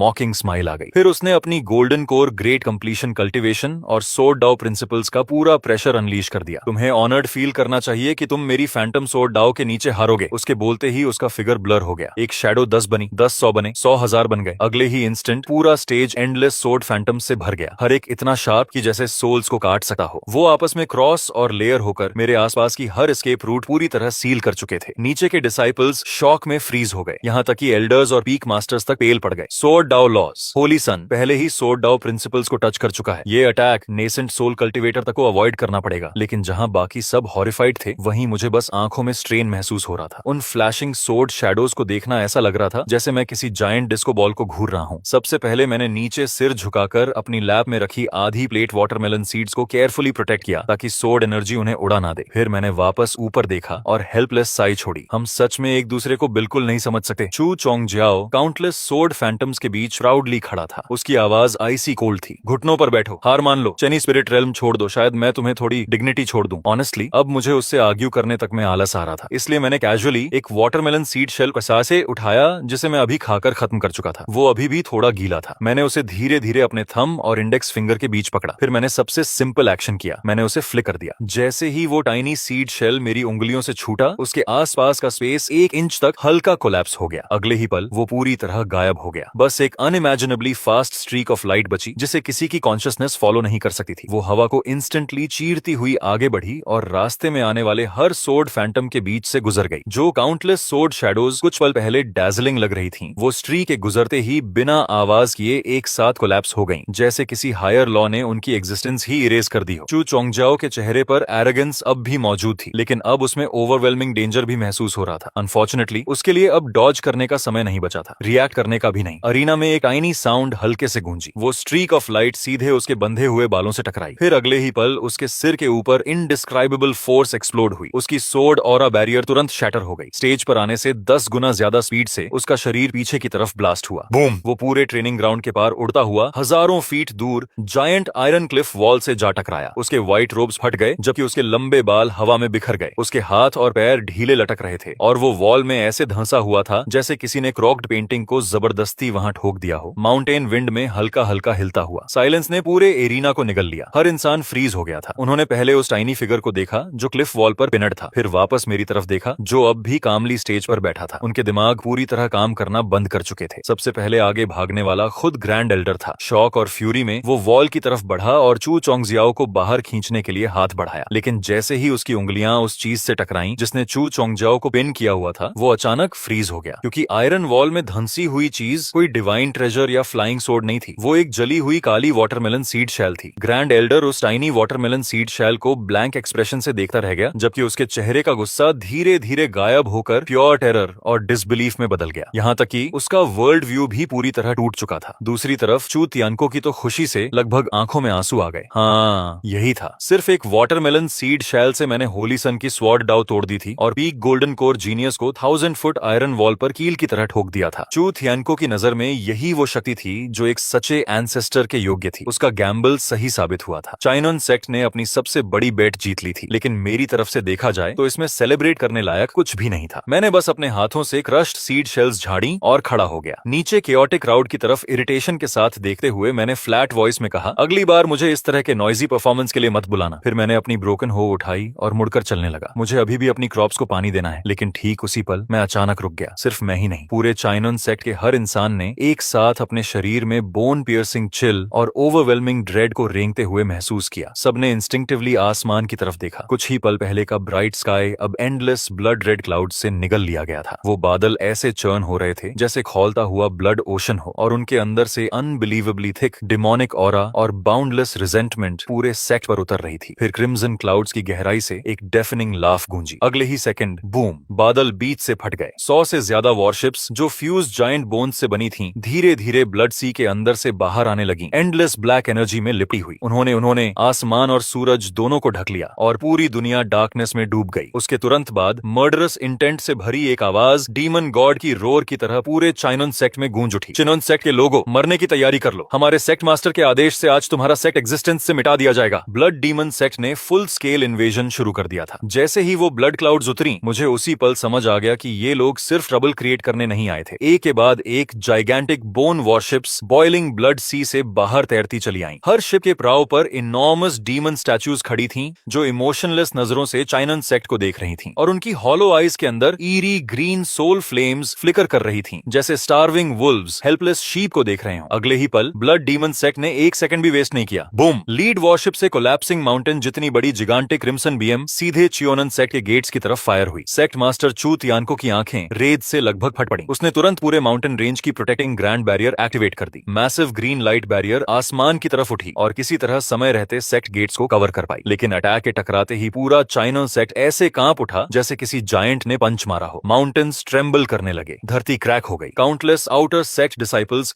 सिर्फ शॉक वेव की फोर्स से ही खून उगलकर गिर पड़े। उससे भी बुरी बात, बैरियर की लाइट विजिबली डिम हो गई। फिर ब्लड क्लाउड्स के अंदर से वही कोल्ड लाफ दोबारा गूंजी। ब्लड डीमन सेक्ट ने आखिर अपना ट्रम्प कार्ड रिवील कर दिया। 3000 साल पहले उन्होंने सीक्रेटली चाइनन सेक्ट की बैरियर में इन्फिल्ट्रेट करके उसके कोर के अंदर ब्लड फील्ड सीड्स प्लांट कर दिए थे। उन्होंने इस वॉर को हजारों साल तक सिर्फ इसीलिए प्रिपेयर किया था ताकि पूरे सेक्ट को एग्जिस्टेंस से पूरी तरह मिटा सकें। वॉइस खत्म भी नहीं हुई थी कि सारे 100 बोन वॉरशिप्स ने एक साथ फायर कर दिया। एंडलेस क्रिम्सन बीम्स अपोकलिप्स के मीटियर्स की तरह बरसने लगी। ग्रीन बैरियर पर तेजी से क्रैक्स फैलने लगी और पैनिक ने पूरे सेक्ट को तुरंत निगल लिया। डिसिपल्स टेरर में चीखते हुए भागने लगे, डेस्परेटली एस्केप करने की कोशिश करते हुए। लेकिन उन्हें पास से पता चला कि माउंटेन के चारों तरफ बोन वॉरशिप्स ने सेक्ट के हर रास्ते को कंप्लीटली सील कर दिया था। कुछ लोग रोने लगे, कुछ डिस्पेयर में गिर गए और कुछ डर के मारे अपना दिमाग खो बैठे। ग्रेट एल्डर पैल फेस और ट्रेम्बलिंग वॉइस के साथ लड़खड़ाता हुआ चिन्माचियो तियानको के पास पहुंचा। सेक्ट मास्टर, सरेंडर कर दीजिए। अगर ऐसा ही चलता रहा तो सेक्ट का हर इंसान मर जाएगा। लेकिन वो वर्ड्स सुनते ही चू तियानको की आंखों में आग और भड़क उठी। चुप रहो, उसने ग्रेट एल्डर को जोर से धक्का दे दिया। ग्रीन क्लाउड सेक्ट में सिर्फ ऐसे सेक्ट मास्टर्स होते हैं जो लड़ते हुए मरते हैं। यहाँ सरेंडर करने वाले सेक्ट मास्टर्स नहीं होते। ये कहने के बाद उसने अचानक चेनी पी की दिशा में देखा। उसके दिल में अब वही उनकी आखिरी उम्मीद थी। तुम सब चाहे कुछ भी हो, बैरियर कोर की रक्षा करो। मैं एंसेस्टर से मदद मांगने जा रहा हूँ। चू तियानको अपनी पूरी स्पीड से उड़ पड़ा। डेस्परेशन में लगभग इनकमिंग क्रिम्सन बॉम्बार्डमेंट से टकराते टकराते बचा। लेकिन जब वो आखिर चेनी स्पिरिट रेल्म के एंट्रेंस पर पहुंचा, वो पूरी तरह फ्रीज हो गया। केव एंट्रेंस के सामने 3 इनॉर्मस स्टोन्स रखे थे, हर एक छोटे माउंटेन जितना बड़ा, और वो perfectly side by side arrange थे। सबसे इरिटेटिंग बात ये थी कि उन जायंट स्टोन्स पर 2 बड़े टेढ़े मेढ़े शब्द करव किए गए थे, एंटी थेफ्ट। चू तियानको कुछ पल तक उन वर्ड्स को ब्लैंक एक्सप्रेशन के साथ घूरता रहा। फिर उसने दांत भींचकर अपनी प्राइमोर्डियल सोल कल्टीवेशन की पूरी ताकत के साथ एक स्टोन पर पाम स्ट्राइक मारी। लेकिन स्टोन जरा सा भी नहीं हिला। उल्टा इम्पैक्ट इतना भयानक था कि उसकी इंटरनल एनर्जी केओटिक हो गई और वो लगभग वहीं खून उगल देता। तभी उसे हॉरर के साथ एहसास हुआ कि ये कोई स्पेल या मैजिकल रिस्ट्रिक्शन नहीं था, ये लिटरली सिर्फ 3 ऑर्डिनरी रॉक्स थे। फर्क बस इतना था कि हर रॉक अब्सर्डली हैवी थी, इतनी हैवी कि एक प्राइमोर्डियल सोल कल्टिवेटर भी उसका वजन कॉम्प्रिहेंड नहीं कर सकता था। चू तियन को पूरी तरह फ्रीज हो गया। उसी पल उसे आखिर समझ आया, ये कोई बैरियर नहीं था जिसे सीनियर ने डिलिबरेटली लगाया हो। मैंने तो बस कैजुअली 3 रॉक्स एंट्रेंस के सामने शव कर दिए थे और बाहर क्या हो रहा है उसे पूरी तरह भूल चुका था। उधर माउंटेन के बाहर मचे केओस से कंप्लीटली अनअवेयर मैं खुद से हमिंग करता हुआ सेक्रेड स्प्रिंग से 2 जायंट बकेट्स में पानी भरकर ला रहा था। बाहर एक्सप्लोजन्स लगातार हेवेंस और अर्थ को शेक कर रहे थे, लेकिन जब मैंने डार्क एंड स्काई की तरफ देखा तो मुझे बस लगा कोई मैसिव स्टॉर्म आने वाला है। साला वेदर भी हर वक्त बदलता रहता है। बकेट्स भरने के बाद मैं उन्हें फील्ड्स की तरफ लेकर चला। पिछले कुछ दिनों में मुझे जिस चीज पर सबसे ज्यादा प्राइड थी वो सेक्ट नहीं था, स्पिरिट रेल्म नहीं था, ना ही वो सो कॉल्ड सेक्रेड लैंड। वो था इरिगेशन कैनाल, जिसे मैंने पूरे 3 दिन लगाकर पर्सनली डिग किया था। हो का हर स्ट्राइक परफेक्टली प्रिसाइज था, लाइंस बिल्कुल स्ट्रेट थी, डेप्थ पूरी तरह यूनिफॉर्म थी और हर एंगल से वो कैनाल अनबिलीवेबली ब्यूटीफुल लगती थी। ऑनेस्टली मेरी नजर में वो मास्टरपीस थी। मैंने तो पूरा प्लान भी बना लिया था, आज स्पिरिट स्प्रिंग वाटर कैनाल के थ्रू डायरेक्ट करूंगा और कल आखिरकार हाफ सीड प्रॉपर्ली प्लांट कर पाऊंगा। लेकिन अगले ही पल जो हुआ उसका अंदाजा किसी ने नहीं लगाया था। जैसे ही मैं कैनाल एंट्रेंस में सेक्रेड स्प्रिंग वाटर डालने के लिए झुका, अचानक ऊपर से ईयर स्प्लिटिंग हाउल गूंज उठा। इंस्टिंक्टिवली मैंने सिर उठाया। एक जिगांटिक क्रिम्सन स्फीयर ऑन फ्लाइट सीधे चेनी पी की तरफ गिर रही थी। बूम! एक्सप्लोजन ने पूरे माउंटेन रेंज को वायोलेंटली शेक कर दिया। वो सीधे मेरी फील्ड के बगल में आकर फटी। ब्लास्ट वेव ने मुझे पीछे फेंक दिया, जबकि दोनों बकेट्स मेरे हाथों से उड़ गईं और पूरा सेक्रेड स्प्रिंग वाटर हर तरफ बिखर गया। मैंने खुद को संभाला और धीरे धीरे नीचे देखा, फिर मैं फ्रीज हो गया। वो कैनल जिसे खोदने में मैंने पूरे 3 दिन लगाए थे, वो परफेक्ट कैनाल जिस पर मुझे इतना प्राइड था, वो कैनल जिससे मैं अपने सीड को बचाने वाला था, अब उसके बीचों बीच एक मैसिव स्मोकिंग क्रेटर बना हुआ था। कैनल बर्बाद हो चुकी थी, पानी खत्म हो गया था। सेक्रेड स्प्रिंग वाटर जिसे मैं इतनी मेहनत से उठाकर लाया था, वो यूजलेसली स्मोकिंग होल के अंदर बह गया और पूरी तरह गायब हो गया। उसी पल बाहर की कैनन फायर, वॉर की स्क्रीम्स और माउंटेन बैरियर के थंडरस कोलैप्स की आवाजें मुझे बहुत दूर की चीज लगने लगी। मैं बस डिस्ट्रॉयड कैनाल को स्टेयर करता रहा। धीरे धीरे मेरे चेहरे की स्माइल गायब हो गई। बहुत लंबी साइलेंस के बाद मैंने आखिर सिर उठाया। मेरी नजर पूरे चेनी पीक से होती हुई माउंटेन बैरियर के पार गई और सीधे स्काई में फ्लोटिंग उस बोन वॉशे पर जाकर रुकी जिसकी कैनन अभी भी स्मोक छोड़ रही थी। मैंने उस कैनल को पूरे 3 दिन लगाकर खोदा था। मेरी आवाज बेहद क्वाइट थी, इतनी क्वाइट कि ऐसा लग रहा था जैसे मैं सिर्फ खुद से बात कर रहा हूँ। ऊपर उड़ने वाले हरामियों, अब तुम लोगों ने सच में मुझे गुस्सा दिला दिया है। ये कहने के बाद मैंने अपनी ब्रोकन हो नहीं उठाई। मैंने बकेट्स ठीक करने की भी कोशिश नहीं की। उसकी जगह मैं कामली फील्ड के पीछे की तरफ चल पड़ा। वहां सेक्रेड माउंटेन स्टोन खड़ी थी जो चिनोन सेक्ट की फाउंडेशन से ही मौजूद थी। लेजेंड्स के अनुसार 1 लाख यूएन यिंग कल्टिवेटर्स भी मिलकर उसे जरा सा नहीं हिला सकते थे। दूसरी तरफ ब्लड डीमन सेक्ट के मेन फ्लैगशिप पर वाइल्ड सेलिब्रेशन चल रही थी। जिसने शॉट फायर किया था वो डेमोनिक कल्टिवेटर प्राउडली अपनी अचीवमेंट के बारे में ब्रैग कर रहा था। वन आइड कैप्टन को लगा उन्होंने बस ग्रीन क्लाउड सेक्ट माउंटेन के पीछे किसी अर्थ वेन नोड को हिट किया है। जोर से हंसते हुए उसने तुरंत सभी बोन वॉरशिप्स को स्पिरिट कैनन्स रिचार्ज करने और रियर माउंटेन्स पर बिना रुके बॉम्बार्डमेंट जारी रखने का ऑर्डर दे दिया। उनकी नजर में ग्रीन क्लाउड सेक्ट अब बस ऐसा फूड था जो उनके मुंह के अंदर आ चुका था। वो उसे जैसे चाहे कर्व कर सकते थे। लेकिन अगले ही पल नीचे से डिस्टर्बेंस शुरू हुई। सबसे पहले कुछ इनर सेक्ट डिसिपल्स ने नोटिस किया कि कुछ गलत हो रहा है। जैसे ही उन लोगों ने अचानक पीछे मुड़कर देखा, उन्होंने मेरे पीछे मौजूद सेक्रेड गार्डियन स्टोन को धीरे धीरे जमीन से ऊपर उठते हुए देखा। वहां कोई मैजिकल लाइट नहीं थी, कोई स्पिरिचुअल एनर्जी नहीं थी, कल्चरेशन पावर का जरा सा भी निशान नहीं था। मैं उसे सिर्फ अपनी शुद्ध ताकत से उठा रहा था। उस विशाल पत्थर के नीचे मेरी बाहों की नसें हिंसक तरीके से उभर चुकी थीं। मेरे पैर जमीन के अंदर तक धंस गए थे और मेरे पैरों के दबाव से आसपास की धरती लगातार टूट रही थी। फिर मैंने धीरे धीरे उस सेक्रेड स्टोन को, जो किसी छोटे पहाड़ जितना बड़ा था, अपने कंधे पर रख लिया। जैसे ही सबने वो दृश्य देखा, उनकी सोच पूरी तरह खाली हो गई। यहाँ तक कि चू तियन को भी अविश्वास में जम गया। तभी उसे आखिर समझ आया कि पहले गेट पर वो 3 स्टोन बैरियर्स क्यों नहीं हिला पाया था, क्योंकि मेरी नजर में वो सिर्फ छोटे कंकड़ थे। आसमान में मौजूद ब्लड डीमन इंसेक्ट फैक्शन के लोग भी नीचे हो रही इस घटना को देख चुके थे। वो एक पल के लिए रुके और फिर जोर जोर से हंसने लगे। उनमें से एक ने मजाक उड़ाते हुए कहा, नीचे वो छोटा कीड़ा क्या कर रहा है? क्या वो सच में हम पर पत्थर फेंकने वाला है? दूसरा और भी जोर से हंसा। कितना पैथेटिक है, मरने वाला है फिर भी ऐसे खेल खेल रहा है। साइक्लोप्स केबिन मास्टर के चेहरे पर अभी ताना मारती हुई मुस्कान आई ही थी कि तभी मैं आखिरकार हिला। मैंने अपने पैरों को नीचे दबाया, कमर मोड़ी और अपने पूरे शरीर की हर एक ताकत को एक भयानक फोर्स में इकट्ठा कर लिया, जैसे मैं किसी परफेक्ट थ्रोइंग स्टांस में प्रवेश कर चुका हूँ। अगले ही पल मैंने सब कुछ छोड़ दिया। एक कान फाड़ देने वाला धमाका गूंज उठा। मेरे पैरों के नीचे का 10 मीटर इलाका तुरंत आधा फुट जमीन में धंस गया और 1 लाख जिन से ज्यादा भारी सेक्रेड स्टोन मेरे हाथों से निकलते ही गायब हो गया। उसके ठीक बाद आग की लंबी पूंछ छोड़ता हुआ एक जलता हुआ हुआ मीटियर आसमान को चीरते हुए ऊपर की तरफ बढ़ा, जैसे किसी ने उल्का पिंड को जबरदस्ती वापस स्वर्ग में फेंक दिया हो। वो बहुत तेज था, इतनी तेज कि विश्वास करना मुश्किल था। ब्लड डीमन फ्लैगशिप का अलार्म अभी बजना शुरू ही हुआ था, लेकिन शिप को चलाने वाले लोग प्रतिक्रिया तक नहीं दे पाए। वो इतना तेज था कि डिफेंसिव फॉर्मेशन एक्टिवेट होने का मौका तक नहीं मिला। सबसे पहले साइक्लॉप्स कैबिन मास्टर के चेहरे का भाव टूटा, उसके बाद पूरी दुनिया हिला देने वाला इम्पैक्ट हुआ। वहाँ कोई फैंसी मैजिक नहीं थी, कोई स्पेशल एबिलिटी नहीं थी, सिर्फ सीधी और शुद्ध टक्कर थी। लेकिन क्योंकि वो इतनी शुद्ध थी, उसके पीछे की काइनेटिक फोर्स बेहद डरावनी बन चुकी थी। बोन शिप के आगे का आर्मर तुरंत अंदर की तरफ धंस गया, पूरी कील से टूटने और मरोड़ने की भयानक आवाज निकली और फ्लैगशिप बीच से सीधा दो हिस्सों में फट गया। वो विशाल शिप उसी जगह पर विस्फोट के साथ बिखर गया। अनगिनत डीमन कल्टिवेटर्स को प्रतिक्रिया देने का मौका तक नहीं मिला और वो डिस्ट्रॉयड बोन शिप के साथ नीचे गिर पड़े, जबकि बाकी कई लोग 10,000 मीटर ऊंचाई से ऐसे नीचे गिरे जैसे आसमान से डंपलिंग्स बरस रहे हों। वो चिन बियॉन्सेज सेक्ट के गेट्स के अंदर और बाहर जोर से टकराए और तुरंत मर गए। अचानक आसमान का एक बड़ा हिस्सा पूरी तरह खाली हो गया और उसी दौरान मैं चेनी पीक पर खड़ा शांत तरीके से अपना हाथ नीचे कर चुका था। मेरे चेहरे पर जरा सा भी इमोशन नहीं था। मैंने तो अपनी हथेली से धूल तक ऐसे झाड़ी जैसे रास्ते में पड़ा कोई सड़ा हुआ लकड़ी का टुकड़ा हटाया हो। फिर मैंने सिर उठाकर बाकी बोन शिप्स की तरफ देखा और बेहद शांत आवाज में कहा, मेरी कैनाल के बदले सिर्फ एक शिप काफी नहीं है। अब जब तुम सब यहाँ आ ही गए हो तो वापस जाने की कोशिश मत करना। उसके बाद जो हुआ उसे पूरा चीनियन सेक्ट अपनी जिंदगी में कभी नहीं भूल पाया। मैं पहाड़ के किनारे तक चला गया और इस बार मैंने उससे भी बड़ा पत्थर चुना जिसकी पकड़ ज्यादा आरामदायक थी। मैंने उसे आसानी से उठाया, एक पल हाथ में तौला और फिर दोबारा फेंक दिया। उसके बाद तीसरा पत्थर आया। अकेले, बिल्कुल अकेले, मैंने कल्टीवेशन वर्ल्ड की सबसे पागल एंटी एयर बैटल शुरू कर दी। छोटे पत्थरों का वजन दर्जनों टन था, जबकि बड़े पत्थर सैकड़ों टन भारी थे। अगर मुझे कोई पहाड़ी चट्टान पसंद आ जाती तो मैं उसे पीछे के पहाड़ से जड़ समेत उखाड़ देता और एम्यूनिशन की तरह इस्तेमाल कर लेता। बूम! एक के बाद एक आग से जलते विशाल पत्थर लंबी आग की पूंछ के साथ आसमान में ऊपर की तरफ उड़ रहे थे, जैसे धरती खुद उल्टी मीटियोर शावर बरसा रही हो। वहाँ कोई मैजिक एक्सचेंज नहीं था, कोई स्पिरिचुअल टेक्निक्स की भिड़ंत नहीं थी, सिर्फ वजन और स्पीड थी। और उसी पल सबको आखिर एहसास हुआ कि जब ये दोनों चीजें अपनी सीमा से आगे पहुंच जाती हैं, तब स्पिरिचुअल शील्ड्स, मैजिकल डिफेंसेस, यहाँ तक कि डीमन शिप्स का आर्मर भी सिर्फ कागज बनकर रह जाता है। एक बोन शिप हवा में ही विशाल पत्थर से टकराकर चकनाचूर हो गई और तुरंत फायरवर्क्स की तरह फट गई। बाकी दो बोन शिप्स बेतहाशा दाएं बाएं बचने की कोशिश कर रही थीं, लेकिन आखिर में उनसे भी बड़ा पत्थर दोनों को एक साथ आर पार चीर गया, जैसे बारबेक्यू मीट को सींक में पिरो दिया गया हो। और फिर उनकी पूरी बॉडीज आसमान से टूटकर नीचे गिर पड़ी। कुछ डीमन कल्टिवेटर्स किसी तरह उन शिप्स से बचकर बाहर निकलने में कामयाब हो गए, लेकिन वो अपनी पावर्स इस्तेमाल करना शुरू भी नहीं कर पाए थे कि उन विशाल उड़ते पत्थरों से पैदा हुई भयानक विंड प्रेशर ने उनके शरीरों को वहीं चकनाचूर कर दिया और उन्हें राख में बदल दिया। ब्लड डीमन इंसेक्ट सेट का घमंड इतनी तेजी से डर और फिर पूरी निराशा में बदल गया जितनी तेजी से उनकी बोन शिप्स टूट रही थीं। किसी ने दहशत में चिल्लाते हुए कहा, भागो, ये कोई युद्ध नहीं है, ये मैसेकर है। एक और आदमी बुरी तरह घबराकर चिल्लाया, वो इंसान नहीं है, वो डीमन है। लेकिन अब ये समझने का उनके पास कोई मतलब नहीं था, क्योंकि तब तक मैं पत्थर फेंकने में और भी ज्यादा स्किल्ड हो चुका था। ग्रीन क्लाउड सेक्ट के पीछे का पूरा पहाड़ धीरे धीरे मेरे हाथों से समतल होता जा रहा था, जबकि आसमान में मौजूद बोन शिप्स की संख्या लगातार कम होती जा रही थी। चूतियान को वहीं खड़ा सामने हो रही हर चीज को खाली नजरों से देख रहा था और शौक व एडमिरेशन की वजह से उसकी आंखों से धीरे धीरे आंसू बह रहे थे। वो लगातार बड़बड़ाए जा रहा था, सच्ची शक्ति सरल होती है, वो अपने सबसे शुद्ध रूप में लौटी है, यही इमॉर्टल का तरीका है। तभी मेरे हाथ ने कैजुअली एक और विशाल पत्थर पकड़ लिया, लेकिन जैसे ही चूतियानको ने उसे साफ देखा, उसका चेहरा अचानक जम गया। उसने कांपती आवाज में कहा, सीनियर, मुझे लगता है वो मेरा मेडिटेशन चेंबर है। लेकिन उसके बोल खत्म होने से पहले ही उसका मेडिटेशन रूम आग की लंबी पूंछ छोड़ता हुआ आसमान में उड़ चुका था और सिर्फ एक टक्कर में उसने भागने की कोशिश कर रही 3 बोन शिप्स को पूरी तरह तबाह कर दिया। चानो का पूरा शरीर बुरी तरह कांप उठा। फिर उसके चेहरे पर और भी गहरी एडमिरेशन और डर भर गया। उसने धीरे से कहा, अविश्वसनीय, सच में अद्भुत थ्रोइंग टेक्निक। सीनियर की डिवाइन पावर में थोड़ा भी योगदान देना मेरे लिए सबसे बड़ा सम्मान है। कुछ समय बाद ब्लड डीमन सेट की वो सैकड़ों बोन शिप्स, जिन्होंने कभी पूरे आसमान को ढक लिया था, अब सिर्फ 3 बुरी तरह डैमेज्ड शिप्स में बदल चुकी थीं, जो होराइजन के किनारे किसी तरह बचने की कोशिश कर रही थीं। मैंने पास पड़ा आखिरी बड़ा पत्थर उठाया और एक ही वार में सब खत्म करने की तैयारी की, लेकिन तभी अचानक पूरा आसमान अंधेरा हो गया। ये स्टॉर्म क्लाउड्स की वजह से नहीं था, ना ही मौसम खराब हुआ था। ये अंधेरा ताजा खून की तरह गाढ़ा और चिपचिपा था और बिना किसी वार्निंग के उसने पूरी दुनिया को निगल लिया। उसके बाद हेवन से नेसेंट सोल रेल्म से भी कहीं ज्यादा भयानक प्रेशर नीचे उतरा। हवा में उड़ रहे वो विशाल पत्थर अचानक अपनी जगह पर रुक गए। अगले ही पल वो बिना आवाज किए धूल में बदल गए। आसमान से ठंडी बारिश गिरने लगी और एक प्राचीन, भारी और बेहद क्रोधित आवाज सीधे हर इंसान इंसान की आत्मा के अंदर गूंज उठी। मेरे ब्लड डीमन सेक्ट की फाउंडेशन को नष्ट करने की हिम्मत किसने की? अगले ही पल पूरी दुनिया हिंसक तरीके से मुड़ने और टूटने लगी। सेक्ट गेट्स, ट्रेनिंग ग्राउंड्स, टूट चुकी बोन शिप्स के अवशेष, आसमान, धरती, सब कुछ ऐसा लग रहा था जैसे किसी अदृश्य हाथ ने पूरी दुनिया को कुचलकर दोबारा बना दिया हो। जब सबने दोबारा होश संभाला तब उनके पैरों के नीचे लाइमस्टोन की जमीन नहीं थी, बल्कि उबलता हुआ ब्लड सी था जिसमें हड्डियां और लाशें तैर रही थीं। हमारे ऊपर अब आसमान नहीं था, बल्कि घूमता हुआ विशाल क्रिम्सन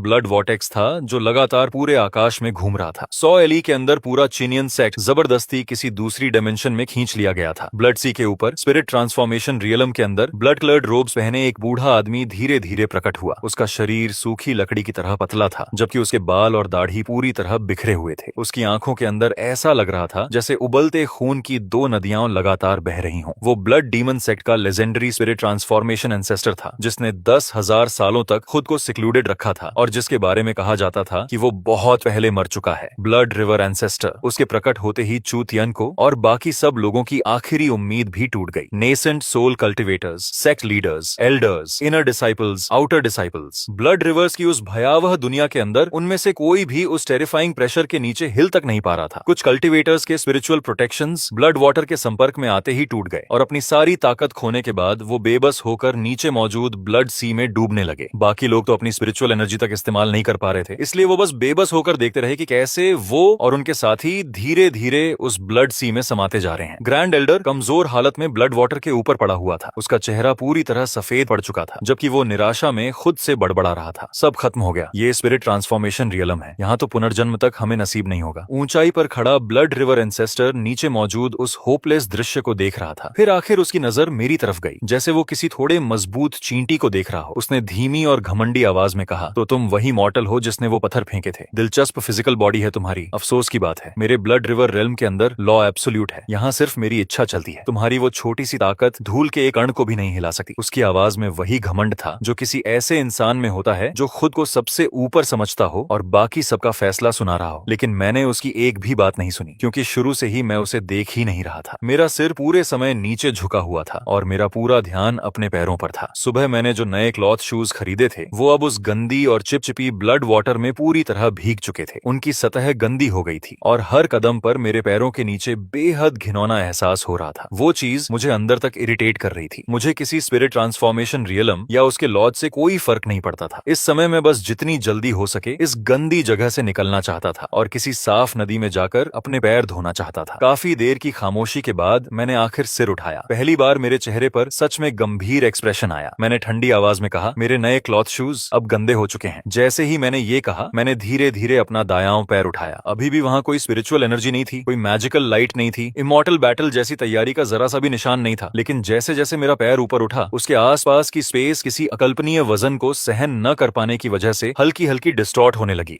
मेरी पैंट का कपड़ा अचानक फट गया और धीरे धीरे मेरी टांग की मसल्स दिखाई देने लगी, जैसे स्वर्ग ने खुद ब्लैक आयरन को फौज करके उन्हें बनाया हो। अगले ही पल मैंने अपने नीचे मौजूद उस एंडलेस ब्लड सी की तरफ देखा और पूरी ताकत से पैर पटक दिया। बूम! वो स्टॉम्प ऐसा नहीं लगा जैसे किसी ने जमीन पर कदम रखा हो। ऐसा लगा जैसे पूरी दुनिया पर किसी विशाल हथौड़े से सीधा वार किया गया हो। ब्लड ओशन की सतह पर सफेद शॉक वेव फट पड़ी और जहां जहां वो गुजरी वहां मौजूद वो एंडलेस ब्लड सी जो नेसेंट सोल कल्टिवेटर्स तक को फंसा सकती थी, एक पल भी टिक नहीं पाई। वो भयानक हीट और एक्सप्लोसिव फोर्स की वजह से तुरंत भाप में बदलकर गायब हो गई। सिर्फ एक स्टॉम्प में पूरा ब्लड सी सूख गया। उसके ठीक बाद पूरा ब्लड रिवर रेल्म हिंसक तरीके से टूटने लगा। वो डिमेंशन ऐसे मुड़ने लगी जैसे किसी विशाल हथौड़े ने सीधे उसके बीच में प्रहार किया हो और हर तरफ अनगिनत क्रैक्स फैल गए। ब्लड रिवर एंसेस्टर के चेहरे पर मौजूद घमंड उसी पल जम गया। अगले ही क्षण पूरी स्पेस टूटकर बिखर गई और रेल्म के लॉज की रीबाउंड फोर्स सीधे उसी पर वापस आ गिरी। उसकी ऑरा बेहद कमजोर हो गई और उसके शरीर को तुरंत इरिवर्सिबल डैमेज पहुंच गया। सबकी नजर एक पल के लिए धुंधली हुई और जब सबने दोबारा होश संभाला तब हम फिर से चीनियन सेक्ट के ट्रेनिंग ग्राउंड्स के अंदर खड़े थे। हमारे ऊपर वही चमकता हुआ आसमान मौजूद था, जैसे कुछ देर पहले वाला ब्लड सी सिर्फ कोई बुरा सपना रहा हो। लेकिन आसमान में तैरता हुआ ब्लड रिवर एंसेस्टर अब इतना फीका पड़ चुका था कि वो किसी धुएं की लकीर जैसा लग रहा था जो कभी भी गायब हो सकती थी। वो मुझे ऐसी नजरों से घूर रहा था जिनमें अब सिर्फ अंतहीन डर बचा था। उसने कांपती आवाज में कहा, तुमने कभी स्पिरिचुअल पावर इस्तेमाल ही नहीं की, तुमने लॉस पर भरोसा नहीं किया, फिर तुम्हारी ताकत ने स्पेस तक को कैसे कुचल दिया। लेकिन वो अपनी बात पूरी कर पाता उससे पहले ही उसके इमॉर्टल बॉडी पर बची हुई आफ्टर शॉक टूट पड़ी। एक जोरदार धमाके के साथ उसका शरीर और आत्मा दोनों राख में बदलकर आसमान में बिखर गए। उसके पीछे सिर्फ एक हल्की चमकती हुई स्टोरेज रिंग बची, जो आसमान से गिरते हुए साफ मेटालिक लैंग की आवाज के साथ जमीन पर लुढ़क गई। उसके अंदर एक डिवाइन ट्रांसफॉर्मेशन एंसेस्टर की पूरी संपत्ति मौजूद थी। चीनियन सेक्ट के बचे हुए हर इंसान की नजर उस रिंग पर जम गई और उनकी सांसें अनजाने में भारी होने लगी। फिर मैं धीरे धीरे उसकी तरफ बढ़ा और सबके दिल लगभग रुक गए। उन्हें लगा कि आखिरकार अब मैं भी किसी इमॉर्टल ट्रेजर में दिलचस्पी दिखाऊंगा। लेकिन जब मैं उस रिंग तक पहुंचा तो मैंने उसे एक बार देखा तक नहीं। मैंने उसे बस रास्ते में पड़े छोटे कंकड़ की तरह कैजुअली ठोकर मारकर दूर किसी कोने में उड़ा दिया। फिर मैं टूटे हुए खंडहरों के बीच आगे बढ़ा और नीचे झुक गया। टूटे पत्थरों के ढेर के नीचे से मैंने वो वुडन बकेट उठाई जो एक्सप्लोजन्स में कुचलकर जगह जगह से छेदों से भर चुकी थी, और मैं बस वहीं खड़ा उस डैमेज्ड बकेट को अपने हाथ में पकड़े रहा। मैंने अपने हाथ में पकड़ी उस वुडन बकेट पर पड़े क्रैक्स को चुपचाप देखा और फिर निराश होकर लंबी सांस छोड़ी। अब मुझे दोबारा टाउन जाकर नई बकेट खरीदनी पड़ेगी। उस भयानक बैटल के बाद पूरा चीनियन सेक्ट इतना शांत हो गया था कि वो साइलेंस भी अजीब लग रही थी। लेकिन वो खामोशी ज्यादा देर तक नहीं टिकी। अगले ही पल चू तियन को अचानक पागलों की तरह मेरी तरफ भागा और जमीन पर घिसटते हुए सीधे मेरे सामने आकर गिर पड़ा। उसने मेरे पैर को कसकर पकड़ लिया और बुरी तरह उलझी हुई आवाज में बोलने लगा, सीनियर ग्रेट एंसेस्टर मास्टर, कृपया इस डिसाइपल का सम्मान स्वीकार कीजिए। जैसे ही उसने ऐसा किया, उसके पीछे मौजूद हजारों डिसाइपल्स एक साथ घुटनों पर गिर पड़े। ऐसा लग रहा था जैसे इंसानों का अंतहीन समुद्र जमीन पर झुक गया हो और उनकी आवाजों की गूंज से माउंटेन गेट्स तक कांप उठे। Welcome back great ancestor master, कृपया हमें माफ कर दीजिए एंसेस्टर मास्टर, एंसेस्टर मास्टर। इतना शोर सुनकर मेरा सिर दर्द करने लगा। मैंने नीचे चू तियन को की तरफ देखा जो पूरी ताकत से मेरे पैर से चिपका हुआ था। मैंने हल्का सा भौहें सिकोड़कर अपना पैर झटका, छोड़ो, लेकिन उसने छोड़ने के बजाय और कसकर पकड़ लिया। एंसेस्टर मास्टर, आप हमारे चीनियन सेक्ट के हेवंस हैं, आप कल्टीवेशन के रास्ते पर हमारे गाइड हैं। अब मुझे उसकी बातें सुनने में आलस आने लगा था। मैंने घुटनों पर झुकी भीड़ की तरफ नजर घुमाई और शांत आवाज में कहा, आज के बाद जो भी चेनी पीक पर चढ़कर मेरी फार्मिंग डिस्टर्ब करेगा, मैं उस पर पत्थर फेंकूंगा। पूरा इलाका तुरंत शांत हो गया। अगले ही सेकंड सबको वो भयानक दृश्य याद आ गया जब जलते हुए मीटियर्स जमीन से आसमान की तरफ उड़ रहे थे। चू तियन को ऐसे उछला जैसे उसे बिजली लग गई हो। उसने तुरंत मेरा पैर छोड़ दिया, 3 कदम पीछे हटकर दोबारा ठीक से घुटनों पर बैठ गया और जोर से बोला, यह डिसाइपल सम्मान पूर्वक एंसेस्टर मास्टर के आदेश का पालन करेगा। उस दिन के बाद चेनी पीक पूरे चीनियन सेक्ट की सबसे सेक्रेड और सबसे टेरिफाइंग जगह बन गई। सिर्फ डिसाइपल्स और एल्डर्स ही नहीं, बल्कि ऊपर उड़ने वाले पक्षी तक उस इलाके से बचकर निकलते थे। धीरे धीरे सेक्ट के अंदर एक अजीब ट्रेडिशन भी बन गया। कल्टीवेशन शुरू करने से पहले डिसाइपल्स पहले चेनी पी की दिशा में सम्मान से झुकते थे, लेकिन मुझे इन सब चीजों की परवाह करने का समय ही नहीं था। मैं इरिगेशन चैनल्स ठीक करने, फार्मलैंड रिपेयर करने और उस आधी मरी हुई स्पिरिचुअल रूट को दोबारा जिंदा करने के तरीकों के बारे में सोचने में व्यस्त था। आधा महीना बीत गया और जैसे ही चीनियन सेक्ट धीरे धीरे उस बड़ी बैटल की तबाही से उबरने लगा, तभी अचानक जोंगजो से एक गोल्डन डिक्री सेक्ट के मेन हॉल में पहुंचा। तियन लैंड रियल्म के सबसे बड़े अपॉर्चुनिटीज में से एक सामने आने वाला था। एंशिएंट इमॉर्टल वेनेरेबल का सीक्रेट रियलम खुलने वाला था। जैसे ही ये खबर फैली, सेक्ट एल्डर्स पहले एक्साइटमेंट से भर गए, लेकिन थोड़ी ही देर बाद सबके चेहरे फिर निराशा से भर गए। चीनियन सेक्ट बहुत कमजोर था। वो जोंगजो की सेक्रेड लैंड्स और एंशिएंट क्लैंस के खिलाफ कैसे कम्पीट कर सकता था? वो फैक्शंस इमॉर्टल्स बनने के मौके के लिए लड़ रहे थे, जबकि अगर चीनियन सेक्ट अंदर गया भी तो शायद उन्हें कुछ भी हासिल नहीं होता। तभी अचानक चू तियन को ने उंगलियां चटकाईं और उसकी आंखें चमक उठी। एंसेस्टर मास्टर यहाँ हैं। उसकी वो एक लाइन सुनते ही सब जैसे अचानक जाग गए। सही बात थी, मैं यहाँ मौजूद था। कौन होली सन्स, कौन होली मेडन्स, कौन पियरलेस जीनियस, कौन सुप्रीम प्रोडिजीज। मेरे सामने क्या उनका भी वही हाल नहीं होता जो आसमान में उन बोन शिप्स का हुआ था? इसी वजह से चू तियन को ने तुरंत इंसेंस जलाया, स्नान किया, प्रॉपर रोब्स पहनी और सम्मान पूर्वक चेनी पी के बाहर आठ खड़ा हो गया। 3 स्टोन बैरियर्स के सामने खड़े होकर वो गहराई से झुका और जोर से बोला, यह डिसाइपल चू तियन को ग्रैंड एंसेस्टर मास्टर को एक महत्वपूर्ण बात बताना चाहता है। वो काफी देर तक आवाज लगाता रहा, लेकिन अंदर से कोई जवाब नहीं आया। आखिर खुद को रोक न पाने के बाद उसने सीधे अपना उद्देश्य बता दिया। एंसेस्टर मास्टर, एंशिएंट इमॉर्टल वेनेरेबल का सीक्रेट रियलम खुलने वाला है। हमारे चीनियन सेक्ट का भविष्य इसी अवसर पर निर्भर करता है। कृपया बाहर आइए। उसकी आवाज और भी पैशनेट हो गई। एंसेस्टर मास्टर, कृपया हमें लीड कीजिए। उन सभी जीनियसेस को हराइए और इमॉर्टल्स बनने का अवसर हासिल कीजिए। इस बार आखिर दरवाजा खुला। मैं जम्हाई लेते हुए बाहर निकला और कैजुअली उसकी तरफ देखा। मेरा जवाब सीधा था, मैं नहीं जा रहा। चू तियन को तुरंत घबरा गया। एंसेस्टर मास्टर, वो इमॉर्टल वेनेरेबल की इनहेरिटेंस है। मैंने आलस से कान खुजाया और कहा, क्या उसे खाया जा सकता है? फिर मैंने अपने फील्ड्स की तरफ देखा। मेरी स्पिरिट राइस पकने वाली है, मैं नहीं जा सका। अब तक चू तियन को लगभग बेचैनी से जलने लगा था। उसने day time ascension, eternal life, heaven and earth के बराबर अस्तित्व, peerless inheritances, supreme magical treasures और लॉस्ट डिवाइन टेक्निक्स तक की बातें शुरू कर दी। उसने हर वो फायदा गिनाया जो उसके दिमाग में आ सकता था, लेकिन पूरी बातचीत के दौरान मैंने सिर्फ एक ही जवाब दिया, इंटरेस्ट इन्वेस्टेड नहीं हूँ। मैं मुड़कर वापस घर के अंदर जाने ही वाला था कि तभी अचानक चू तियन को कुछ याद आया। उसने अचानक जोर से एक शब्द चिल्लाया, फर्टिलाइजर। Grand master. दरवाजे पर रखा मेरा हाथ उसी पल रुक गया। मैंने धीरे धीरे अपना सिर पीछे घुमाया। उम्मीद की चमक देकर चू तियन को ने जल्दी से अपना आखिरी ट्रम्प कार्ड सामने रख दिया। मैंने एंशिएंट रिकॉर्ड्स की जांच की है। उस सीक्रेट रेल्म के बिल्कुल सेंटर में 10,000 ईयर जीरन स्पिरिट सॉइल का एक हिस्सा मौजूद है। वो दुनिया की शुरुआत के समय पैदा हुई ओरिजिनल अर्थ की एक स्ट्रैंड से बना था और उसमें एंडलेस वाइटैलिटी भरी हुई है। वो पूरी दुनिया की हाईएस्ट ग्रेड डिवाइन सॉइल है, अल्टीमेट फर्टिलाइजर। उसकी बात खत्म होते ही उसकी आंखों के सामने कुछ चमका। अगले ही सेकंड मैं उसकी कॉलर पकड़कर उसे हवा में लटकाए खड़ा था। मेरी आंखें चमक रही थीं और मेरी सांसें तक थोड़ी गर्म हो चुकी थीं। मैंने सीधे उसकी आंखों में देखते हुए धीरे धीरे पूछा, 10,000 ईयर फर्टिलाइजर पक्का? मेरी पकड़ चू तियन को की कॉलर पर इतनी ज्यादा कस चुकी थी कि उसका दम लगभग घुटने लगा था और उसकी आंखें तक उलटने लगी थीं, लेकिन फिर भी उसने पूरी ताकत से सिर हिलाया। हाँ बिल्कुल, 10,000 जिन तो छोड़िए, उससे शायद 1,00,000 जिन तक की स्पिरिट राइस भी उगाई जा सकती है। ये सुनते ही मैंने तुरंत उसे छोड़ दिया और वो धड़ाम से जमीन पर गिर पड़ा। उसके बाद मैं तुरंत मुड़ा और तेजी से घर के अंदर चला गया। यहीं रुको। अंदर काफी देर तक चीजें उलट पलट करने की आवाज आती रही। कुछ देर बाद मैं आखिर बाहर निकला और इस बार मेरे कंधों पर 3 विशाल स्नेक स्किन सैक्स लटके हुए थे। उन सैक्स पर 3 साधारण शब्द लिखे थे, प्रॉस्परस एनी ब्रांड। दूसरे हाथ में मैंने एक हो पकड़ी हुई थी जिसे इतना ज्यादा पॉलिश किया गया था कि वो लगभग किसी ट्रेजर आर्टिफैक्ट की तरह चमक रही थी। मैंने जमीन पर बैठकर सांस संभाल रहे चू तियन को की तरफ देखा और छोटा सा जवाब दिया, बहुत बातें हो गई, चलो। 1 घंटे बाद चीनियन सेक्ट के गेट्स के सामने ट्रांसपोर्टेशन अरे एक्टिवेट हो चुका था। वहां सिर्फ 3 लोग जाने वाले थे। सेक्ट मास्टर चू तियन को गंभीर एक्सप्रेशन के साथ खड़ा था, जबकि उसके बगल में मौजूद चू चानियाओ के चेहरे पर अब वो घमंडी एटीट्यूड बिल्कुल नहीं बचा था, जिससे वो पहले सबको खुद से नीचे समझता था। जिस दिन उसे सिर्फ सनफ्लावर सीड से क्लिफ वॉल पर ठोक दिया गया था और उसने अपनी आंखों से मुझे बोन शिप्स तोड़ते और नेसेंट सोल डोमेन को चलते देखा था, उसी दिन से उसकी नजरों में मेरे लिए हॉस्टिलिटी की जगह पागलपन जैसी वर्शिप आ चुकी थी। और जहां तक मेरी बात थी, मैं ग्रुप के सबसे आगे खड़ा था, एक जायंट सैक कंधे पर लटकाए हुए और बाकी 2 सैक्स अपनी कमर से बांधे हुए। मेरे हाथ में वही चमकती हो थी, जबकि पैरों में अब भी वही टूटे हुए स्ट्रॉ सैंडल्स पड़े थे। मुझे देखकर बिल्कुल ऐसा नहीं लग रहा था जैसे मैं इमॉर्टल डेस्टिनी के लिए कंपटीशन में जा रहा हूं। मैं ज्यादा किसी ऐसे किसान जैसा लग रहा था जो फर्टिलाइजर खरीदने मार्केट जा रहा हो। और ऊपर से मैं इम्पेशेंट भी होने लगा था। जल्दी करो, तुम लोग इतने स्लो क्यों होने हो? अगर हम देर से पहुंचे और सारा फर्टिलाइजर पहले ही कोई ले गया तो? अचानक रोशनी की चमक फूटी और हम तीनों ट्रांसपोर्टेशन अरे के अंदर गायब हो गए। अगले ही पल हम जोंगो फॉलन इमॉर्टल वैली में पहुंच चुके थे।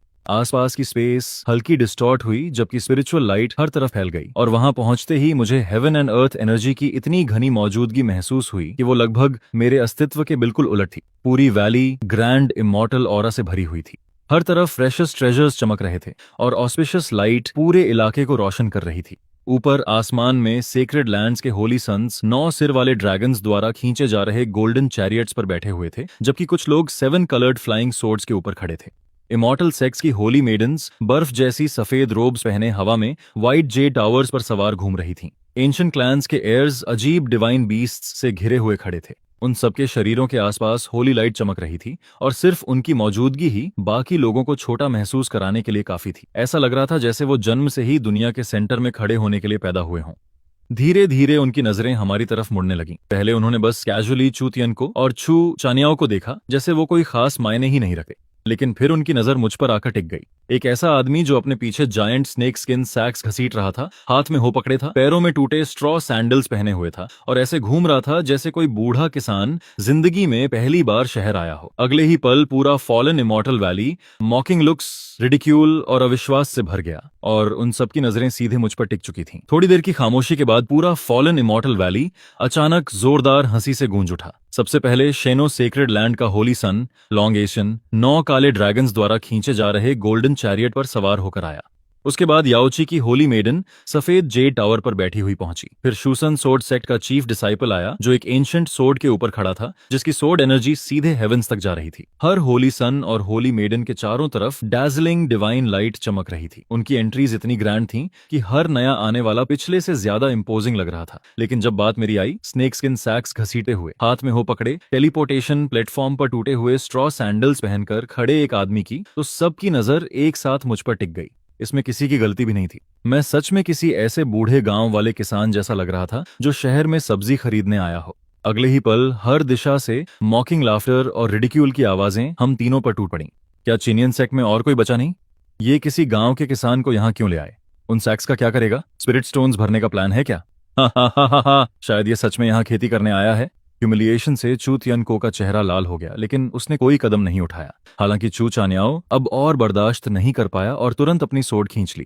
अर्ली नेसेंट सोल कल्टीवेटर की सोड ऑरा सीधे आसमान में उठी और उसने अपनी सोड सबसे जोर से हंसने वालों की तरफ तान दी। कैओस शुरू होने ही वाला था कि मैंने कैजुअली हाथ बढ़ाकर उसके शोल्डर को हल्के से पकड़ लिया। इनसे बहस करके क्या मिलेगा? मैंने कंधे पर रखा सैक ठीक करते हुए जम्हाई ली, फिर बेहद गंभीर आवाज में बोला, जैसे मैं कोई बहुत जरूरी बात कर रहा हूं। अपनी ताकत बचाकर रखो, अंदर जाकर काफी सॉइल खोदनी पड़ेगी। चूचानियाओ एक पल के लिए जम गया, फिर चुपचाप स्वॉर्ड वापस शीथ में डालकर मेरे पीछे आकर खड़ा हो गया। लेकिन लॉन गोशन की नजरों में उस सीन का मतलब बिल्कुल अलग था। उसे साफ लगा कि मैं सिर्फ ट्रबल से बचने वाला कावर्ड हूं। मैंने अपनी सेक्ट के इकलौते लड़ने वाले इंसान को रोक दिया था और खुद पीछे हटना चुन लिया था। कावर्ड, उसने ठंडी आवाज में तिरस्कार से कहा। उसकी आंखें कंटेम्प्ट से भरी हुई थीं।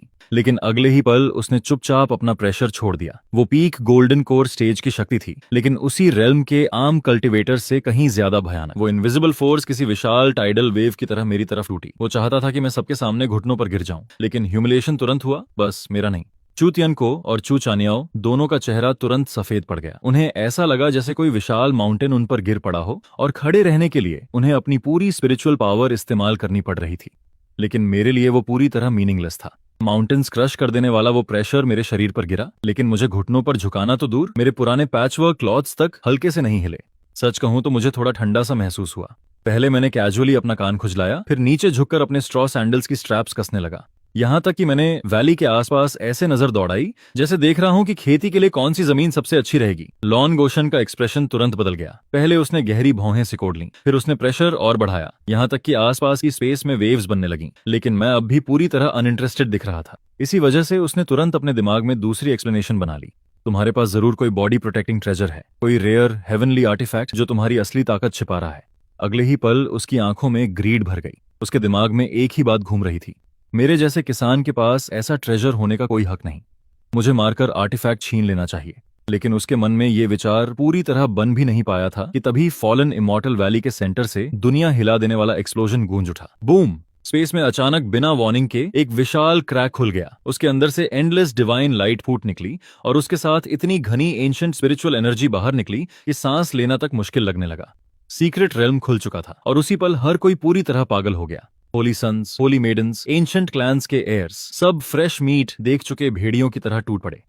हर किसी ने अपनी यूनिक पावर्स एक्टिवेट की और स्पेशल क्रैक की तरफ दौड़ पड़ा, क्योंकि सबको डर था कि अगर वो एक कदम भी पीछे रह गए तो इमॉर्टल वेनरेबल की इनहेरिटेंस किसी और के हाथ लग जाएगी। लेकिन मुझे बिल्कुल भी जल्दी नहीं थी। पहले मैंने ध्यान से चेक किया कि तीनों सैक्स में कहीं छेद तो नहीं है। फिर मैंने अपनी होई उठाकर जमीन पर हल्का टैप किया, जैसे हाथ में उसका बैलेंस चेक कर रहा हूं, और संतुष्ट होकर सिर हिला दिया। अपना सारा इक्विपमेंट उठाकर मैं धीरे धीरे स्पेशल क्रैक की तरफ चल पड़ा। लेकिन जैसे ही मेरा एक पैर अंदर गया, रोर! अचानक क्रैक की गहराई से ऐसी टेरिफाइंग ड्रैगन रोअर गूंजी जो सीधे आत्मा को कुचल सकती थी। अगले ही पल जो जीनियस सबसे पहले अंदर घुसे थे वो सब मक्खियों की तरह उड़कर पीछे फेंक दिए गए। एक एक करके वो जोर से जमीन पर जा गिरे। ये देखकर मैंने चुपचाप अपना पैर वापस बाहर खींच लिया। पहले मैं नीचे झुका और अपने सैक्स पर लगी धूल साफ की, फिर आखिर सिर उठाकर देखा कि हुआ क्या है। क्रैक के किनारे अंधेरे के अंदर से धीरे धीरे एक विशाल ड्रैगन हेड बाहर निकला। वो सैकड़ों फीट लंबा एक एंशिएंट ब्लैक ड्रैगन था। उसकी स्केल्स रात से भी ज्यादा काली थीं और उसके शरीर से निकलती टेरिफाइंग पावर ने पूरे आसमान को ढक लिया था। उस ब्लैक ड्रैगन की शक्ति साफ तौर पर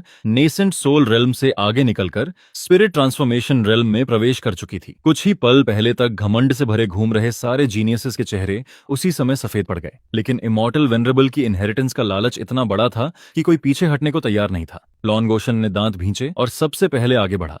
ये सीक्रेट रियलम की पहली ट्रायल है, सब मिलकर इसे तोड़ो। वो जोर से चिल्लाया और अगले ही पल उसने अपनी divine lightning dragon control art activate कर दी। 9 dragon shaped shadows purple gold light के पिलर्स में बदल गईं और पूरी ताकत से ब्लैक ड्रैगन की तरफ जा टकराईं। उसके तुरंत बाद याओची की Holi light, Shushan sword arts और काउंटलेस डिवाइन एबिलिटीज एक साथ फूट पड़ी। अगले ही पल पूरा आसमान ट्रेजर्स की रोशनी से चमक उठा, जबकि नेचुरल लॉज आपस में इंटरट्वाइन होने लगे। पूरा दृश्य ऐसा लग रहा था जैसे खुद आसमान टूटने वाला हो।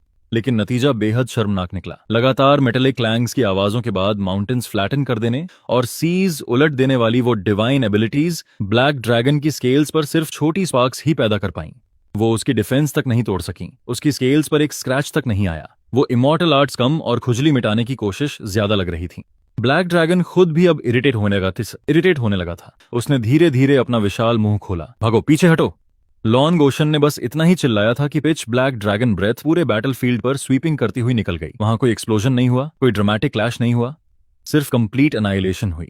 सेक्रेड लैंड्स के 3 डिसाइपल्स जो समय पर डॉज नहीं कर पाए, अपने ट्रेजर्स सहित उसी पल राख बन गए।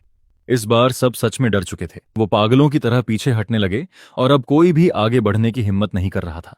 लेकिन उसी डेफनिंग साइलेंस और डिस्पेयर के बीच मैं शांति से अपनी हो उठाए भीड़ के बीच से चलता हुआ सबसे आगे पहुंच गया, क्योंकि मैं ब्लैक ड्रैगन को देख ही नहीं रहा था। मेरी नजर तो उसके पीछे मौजूद जमीन पर टिक चुकी थी। एंशिएंट फॉर्मेशन के सेंटर में लगभग 10 म्यू चौड़ी 5 कलर्ड स्पिरिचुअल सॉइल हल्की रोशनी छोड़ रही थी। उससे निकलती लाइफ ऑरा इतनी घनी थी कि वो लगभग हवा में ओवरफ्लो हो रही थी। 10,000 ईयर्स ईरान स्पिरिट अर्थ। मेरी आंखें उसी पल चमक उठीं। मैंने अपने और फर्टिलाइजर के बीच खड़े उस विशाल ब्लैक ड्रैगन को देखा और मेरी भौहें और ज्यादा सिकुड़ गईं। आखिर मैं खुद को रोक नहीं पाया और सीधे उसकी तरफ देखकर चिल्लाया, तू बहुत बड़ा है, मेरी डिगिंग ब्लॉक कर रहा है, साइड हट। पूरा इलाका तुरंत शांत हो गया। लॉन्ग ओशन तो लगभग हंस ही पड़ा। उसकी नजरों में मैं सच में स्पिरिट ट्रांसफॉर्मेशन रियलम के डिमोनिक बीस्ट से बात करके उसे मनाने की कोशिश कर रहा कोई गनवार किसान था। लेकिन अगले ही पल ब्लैक ड्रैगन पूरी तरह फ्यूरियस हो गया। उसकी टेल इतनी ताकत से मेरी तरफ नीचे आई कि उससे पैदा हुई सोनिक एक्सप्लोजन ने आसपास की स्पेस तक डिस्टॉर्ट कर दी। ये हमला इतना खतरनाक था कि गोल्डन कोर या नासेंट सोल कल्टीवेटर्स तो दूर, खुद स्पेस तक उसके प्रेशर से मुड़ रही थी। चूतियनको का दिल ठंडा पड़ गया और उसने लगभग निराशा में आंखें बंद कर लीं।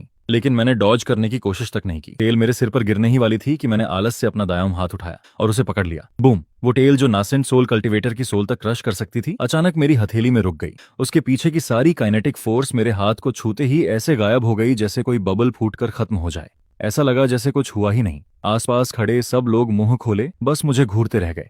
उसने उसे एक हाथ से पकड़ लिया, यहां तक कि ब्लैक ड्रैगन खुद भी डिसबिलीफ में फ्रीज हो गया। अगले ही पल वो पूरी तरह बेकाबू होकर अपनी टेल छुड़ाने की कोशिश करने लगा, लेकिन मेरी पकड़ उसे किसी एंशिएंट डिवाइन माउंटेन की तरह जकड़े हुए थी। वो चाहे जितनी ताकत लगा ले, हल्का सा भी नहीं हिल पा रहा था। उसकी ये रेजिस्टेंस मुझे इरिटेट करने लगी, इसलिए मैंने अपनी बांह कसी और अचानक अपनी कमर मोड़ी। उठ! सिर्फ एक मोशन में मैंने 100 जांग लंबे उस spirit transformation realm black dragon को सीधे जमीन से उखाड़ लिया। उसकी टेल पकड़कर मैं उस विशाल ड्रैगन को हवा में ऐसे घुमाने लगा जैसे कोई जाइगैंटिक ब्लैक विंडमिल पूरे आसमान में रोरिंग कर रही हो। लॉन्ग एशियन का वही फॉलोअर जो पहले मुझ पर हंस रहा था, उसके पैरों से उसी पल ताकत निकल गई और वो सीधे जमीन पर गिर पड़ा। लेकिन मैं अब भी नहीं रुका था। मैंने देखा कि 10,000 ईयर्स ईरान स्पिरिट अर्थ के ऊपर एंशिएंट फॉर्मेशन प्रोटेक्शन बना रही है और मैंने एक पल भी हेजिटेट नहीं किया। मैंने सीधे ब्लैक ड्रैगन को उठाकर उसी फॉर्मेशन पर दे मारा। बूम! पहला प्रहार। फॉर्मेशन वायलेंटली फ्लैश हुई जबकि ब्लैक ड्रैगन दर्द से चीख उठा। बूम! दूसरा प्रहार। पूरी फॉर्मेशन में क्रैक्स फैल गए जबकि ड्रैगन की स्केल्स टूटने लगीं। बूम! तीसरा प्रहार। एंशिएंट फॉर्मेशन उसी पल एक्सप्लोड हो गई और बेचारा ब्लैक ड्रैगन आखिर इतनी बुरी तरह पटकने के बाद अपनी आखिरी सांस भी खो बैठा। मैंने उसकी कॉर्प्स को कैजुअली ऐसे फेंक दिया जैसे कोई मरा हुआ सांप डिच में फेंकता है। फिर मैंने अपनी हो जमीन पर डाली। अब मुझसे इंतजार नहीं हो रहा था। मैंने तुरंत अपना हार्वेस्ट ब्रांडेड सैक खोला, उसके अंदर से छोटा शवल निकाला, नीचे स्क्वाट किया और पूरी तेजी से स्पिरिट सॉइल भरना शुरू कर दिया जैसे कल नाम की कोई चीज ही नहीं हो। मेरे स्पिरिट सॉइल शवेल करने की क्रिस्प आवाज पूरे फॉलन इमॉर्टल वैली में गूंज रही थी और बाकी बचे सारे जीनियस कभी किनारे पड़े बेहोश ब्लैक ड्रैगन को देखते तो कभी मुझे खुशी खुशी अपने सैक्स में मिट्टी भरते देखते। उनकी सोच पूरी तरह काम करना बंद कर चुकी थी। लॉन्ग एशियन का चेहरा मौत जैसा सफेद पड़ चुका था जबकि उसका पूरा शरीर बेकाबू होकर कांप रहा था। अभी कुछ देर पहले तक वो मुझे किसी बेकार गांव वाले किसान से ज्यादा कुछ नहीं समझ रहा था, लेकिन अब जाकर उसे सच्चाई समझ आई थी। उसके सामने कोई इंसान नहीं, एक मॉन्स्टर खड़ा था। लेकिन मेरी खुशी से चल रही डिगिंग के बीच अचानक पूरा सीक्रेट रेल्म फिर से बदलने लगा। रंबल! जमीन हिंसक तरीके से टूटने लगी। मेरे पैरों के नीचे मौजूद 10,000 ईयर्स ज़ीरान स्पिरिट अर्थ पूरे फॉलन इमॉर्टल वैली के साथ कांपने लगी। फिर अचानक जमीन की गहराई से एक अंधेरी और बॉटमलेस एबीस फटकर खुल गई। आसमान में ब्लड रेड लाइटनिंग फैल गई जबकि धरती के नीचे से ऐसी ऑरा फूटी जो ब्लैक ड्रैगन से 100 गुना ज्यादा टेरिफाइंग और 1000 गुना ज्यादा एंशिएंट थी। अगले ही पल एक ठंडी और घमंडी हंसी सीधे सबकी आत्माओं के अंदर गूंज उठी। 10,000 साल, पूरे 10,000 साल। आखिर इस लॉर्ड ने फिर से रोशनी देख ही ली। उसकी आवाज लगातार गूंजती रही जबकि पूरी दुनिया कांप रही थी। कौन सी इमॉर्टल वेनरेबल इनहेरिटेंस? ये पूरा सीक्रेट रेल्म तो सिर्फ तुम सबको यहाँ लाने के लिए रखा गया बेट था। इस युग का फ्रेश ब्लड एंड फ्लैश। सबके दिल उसी पल डूब गए। ये ट्रैप था। शुरू से अंत तक पूरा सीक्रेट रेल्म सिर्फ एक विशाल डिसेप्शन निकला। कुछ ही पलों बाद अबिस के अंदर से 10,000 जांग से भी ऊंचा हॉरिफाइंग शैडो धीरे धीरे ऊपर उठने लगा। उसका चेहरा साफ दिखाई नहीं दे रहा था, सिर्फ उसकी 2 आंखें दिख रही थीं जो एंडलेस ब्लैक होल्स की तरह अपने आसपास की हर चीज को निगल रही थीं। सिर्फ उसकी एक नजर ही चूतियन को जैसे नेसेंट सोल कल्टीवेटर की सोल तक तोड़ देने के लिए काफी थी। एंशिएंट क्लैन के एक एयर ने उसे तुरंत पहचान लिया और डर के मारे घुटनों पर गिर पड़ा। हेवंस वॉलोइंग ईविल इमॉर्टल, ये हेवंस वॉलोइंग ईविल इमॉर्टल की रेमनेंट सोल है, जिसे पहले इमॉर्टल वेनरेबल ने यहां सील किया था। तोंतियन नाम का वो डिमोनिक इमॉर्टल सबके डर का मजा लेता हुआ मुस्कुराया। पहले उसने कैजुअली हाथ उठाया और सीक्रेट डायमेंशन के एग्जिट पोर्टल को आसानी से मिटा दिया। उसके बाद सबने घबराकर अपने टेलीपोर्टेशन स्टोन्स क्रश किए, लेकिन कुछ नहीं हुआ। एग्जिट पूरी तरह सील हो चुका था। उस पल तक घमंड से भरे घूम रहे सारे होली सन्स और होली मेडन्स आखिर टूट गए। सबसे पहले लॉन्ग एशियन घुटनों पर गिरा। डर से उसका पूरा शरीर कमजोर पड़ चुका था और वो बार बार सिर जमीन पर मारते हुए चिल्ला रहा था, ग्रेट डेमोनिक इमॉर्टल, मैं शेनो सेक्रेड लैंड का होली सन हूँ। मेरा ब्लड आपके काम जरूर आएगा। कृपया मेरी जान बख्श दीजिए। याओची की होली मेडन भी डर से पूरी तरह सफेद पड़ चुकी थी। रोते चिल्लाते हुए कह रही थी कि वो स्लेव बनने के लिए तैयार है। बाकी सबका हाल भी अलग नहीं था। हर कोई डर से कांप रहा था और अपनी सारी शर्मनाक साइड बाहर निकाल चुका था, पूरी तरह कल्टीवेटर्स की डिग्निटी को मिटाते हुए। टोनतियान संतुष्टि से मुस्कुराया, फिर उसने अचानक गहरी सांस ली। बाहर घुटनों पर पड़े कई गोल्डन कोर कल्टीवेटर्स प्रतिक्रिया देने से पहले ही सूख गए। उनका फ्लैश, कल्टीवेशन और सोल सब खिंचकर लाल रोशनी की स्ट्रीम्स में बदल गए और सीधे डिमोनिक इमॉर्टल के मुंह में चले गए। जमीन पर सिर्फ सूखी हुई कॉर्प्सेस बचीं। उस समय तक सारी उम्मीद पूरी तरह खत्म हो चुकी थी और उस डिस्पेयर, क्राइंग और स्क्रीमिंग से भरी जगह में सिर्फ मैं अलग था। मुझे उसकी किसी बात से कोई फर्क नहीं पड़ रहा था। इस समय मेरी सबसे बड़ी समस्या थी हवा। एबिस से निकल रही ईविल विंड बहुत ज्यादा तेज थी, इतनी कि मेरी आंखें तक ठीक से नहीं खुल पा रही थीं। और सबसे जरूरी बात, वो बार बार मेरे फर्टिलाइजर सैक को उड़ाने की कोशिश कर रही थी। इसलिए मैंने सबसे पहले उस सैक को कसकर पकड़ लिया जो पहले से आधा स्पिरिट सॉइल से भर चुका था। फिर हवा से लड़ते हुए उसे मजबूती से बांधा और ऊपर से एक बड़ा डर्ट चंक रख दिया ताकि वो उड़ न जाए। मैं सच में परेशान था कि कहीं फर्टिलाइजर का एक ग्रेन तक हवा में न उड़ जाए। नेचुरली डिमोनिक इमॉर्टल ने यह सब देखा। जबकि बाकी सब लोग घुटनों पर थे या उनकी लाइफ फोर्स खींची जा रही थी, मैं एक ऐसा मॉर्टल जिसके शरीर में स्पिरिचुअल पावर का जरा सा भी निशान नहीं था, वहां बैठा मिट्टी की बोरी बचा रहा था। टोनतियन उसी पर इरिटेट हो गया। एक मामूली मर्टल मेरे सामने डिसरिस्पेक्ट दिखाने की हिम्मत करता है? उसकी बात खत्म होते ही उसने हैंडसील बनाया और सीधे ऐसी फोरबिडन टेक्निक इस्तेमाल कर दी जो इस दुनिया के लॉज से भी ऊपर थी, द ग्रेट आर्ट ऑफ कर्म सीजर। अगले ही पल हर दिशा से काउंटलेस इनविजिबल थ्रेड्स अचानक प्रकट हुए और तुरंत मेरी आर्म्स, लेग्स, नेक और फॉरहेड के बीचों बीच लिपट गए। वो थ्रेड्स खुद फेट के थे, जो मेरे पास्ट, प्रेजेंट और फ्यूचर से जुड़े हुए थे। थ्योरी के हिसाब से जैसे ही वो थ्रेड्स टाइटन होते, मुझे टाइम के फ्लो से पूरी तरह इरेज हो जाना चाहिए था। चूतियन को और चूचानियाओं का दिल ठंडा पड़ गया ये देखकर। लेकिन लॉन्ग एसन के चेहरे पर अचानक ऐसी एक्सप्रेशन आई जैसे उसे आखिरी उम्मीद मिल गई हो। उसके चेहरे पर रोने से भी बदसूरत मुस्कान फैल गई। सीधा फेट पर हमला।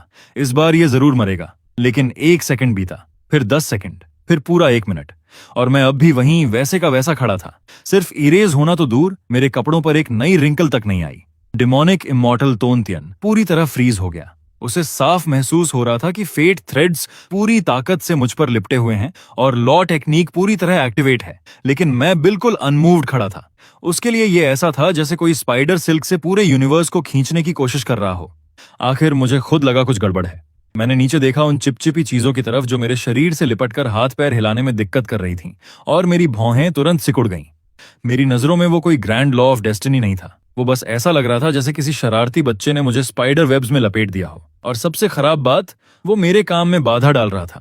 फिर सबकी डरी हुई आंखों के सामने मैंने धीरे धीरे अपने रफ और कैलस्ड हैंड्स आगे बढ़ाए।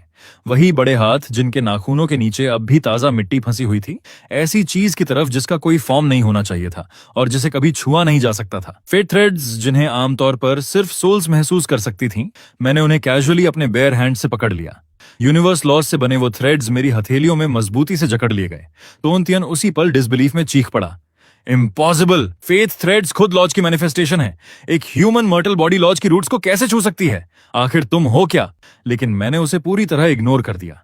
मैंने बस हाथों में पकड़े उन थ्रेड्स को कुछ बार खींचकर उनकी स्ट्रेंथ चेक की, फिर इरिटेशन भरे चेहरे के साथ उसकी तरफ देखा।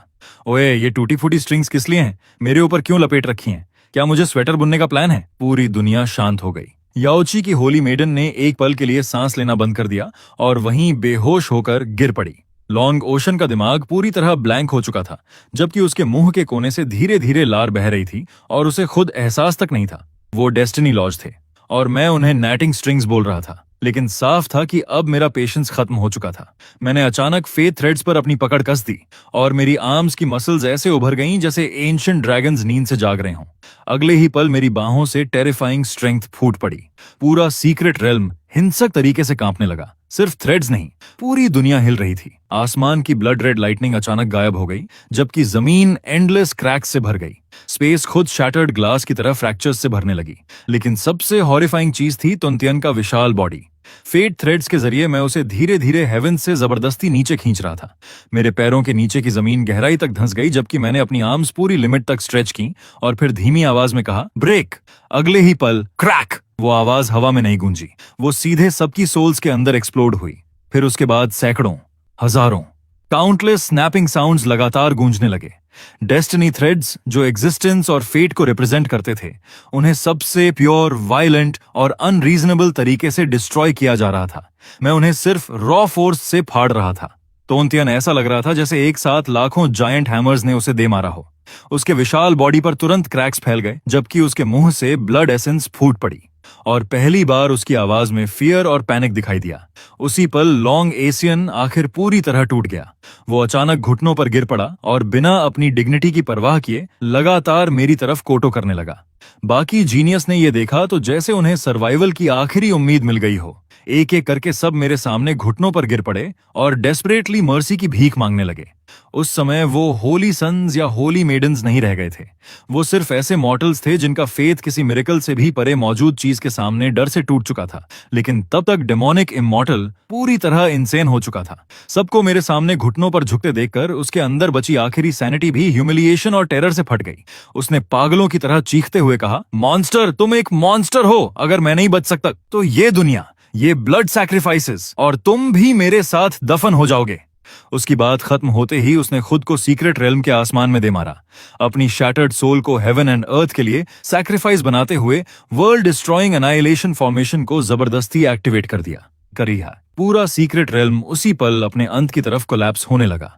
आसमान टूटे हुए ग्लास की तरह बिखर गया, जिसके पीछे ठंडी और लाइफलेस वॉइड दिखाई देने लगी, जबकि जमीन तेजी से अंदर की तरफ धंसने लगी। सीक्रेट रेल्म के सेंटर में काउंटलेस स्पेशल लॉज के फ्रैगमेंट्स से बना एक जाइगैंटिक ब्लैक ग्राइंडिंग व्हील धीरे धीरे प्रकट हुआ। हर बार जब वो घूमता, उसके आसपास एंडलेस स्पेशल क्रैक्स खुल जाती, जैसे किसी मॉन्स्ट्रस मीट ग्राइंडर की ब्लेड्स हों। माउंटेन्स, रिवर्स, फॉरेस्ट्स, प्लांट्स, जो भी उसके संपर्क में आता, वो उसी पल डिस्ट्रॉय हो जाता।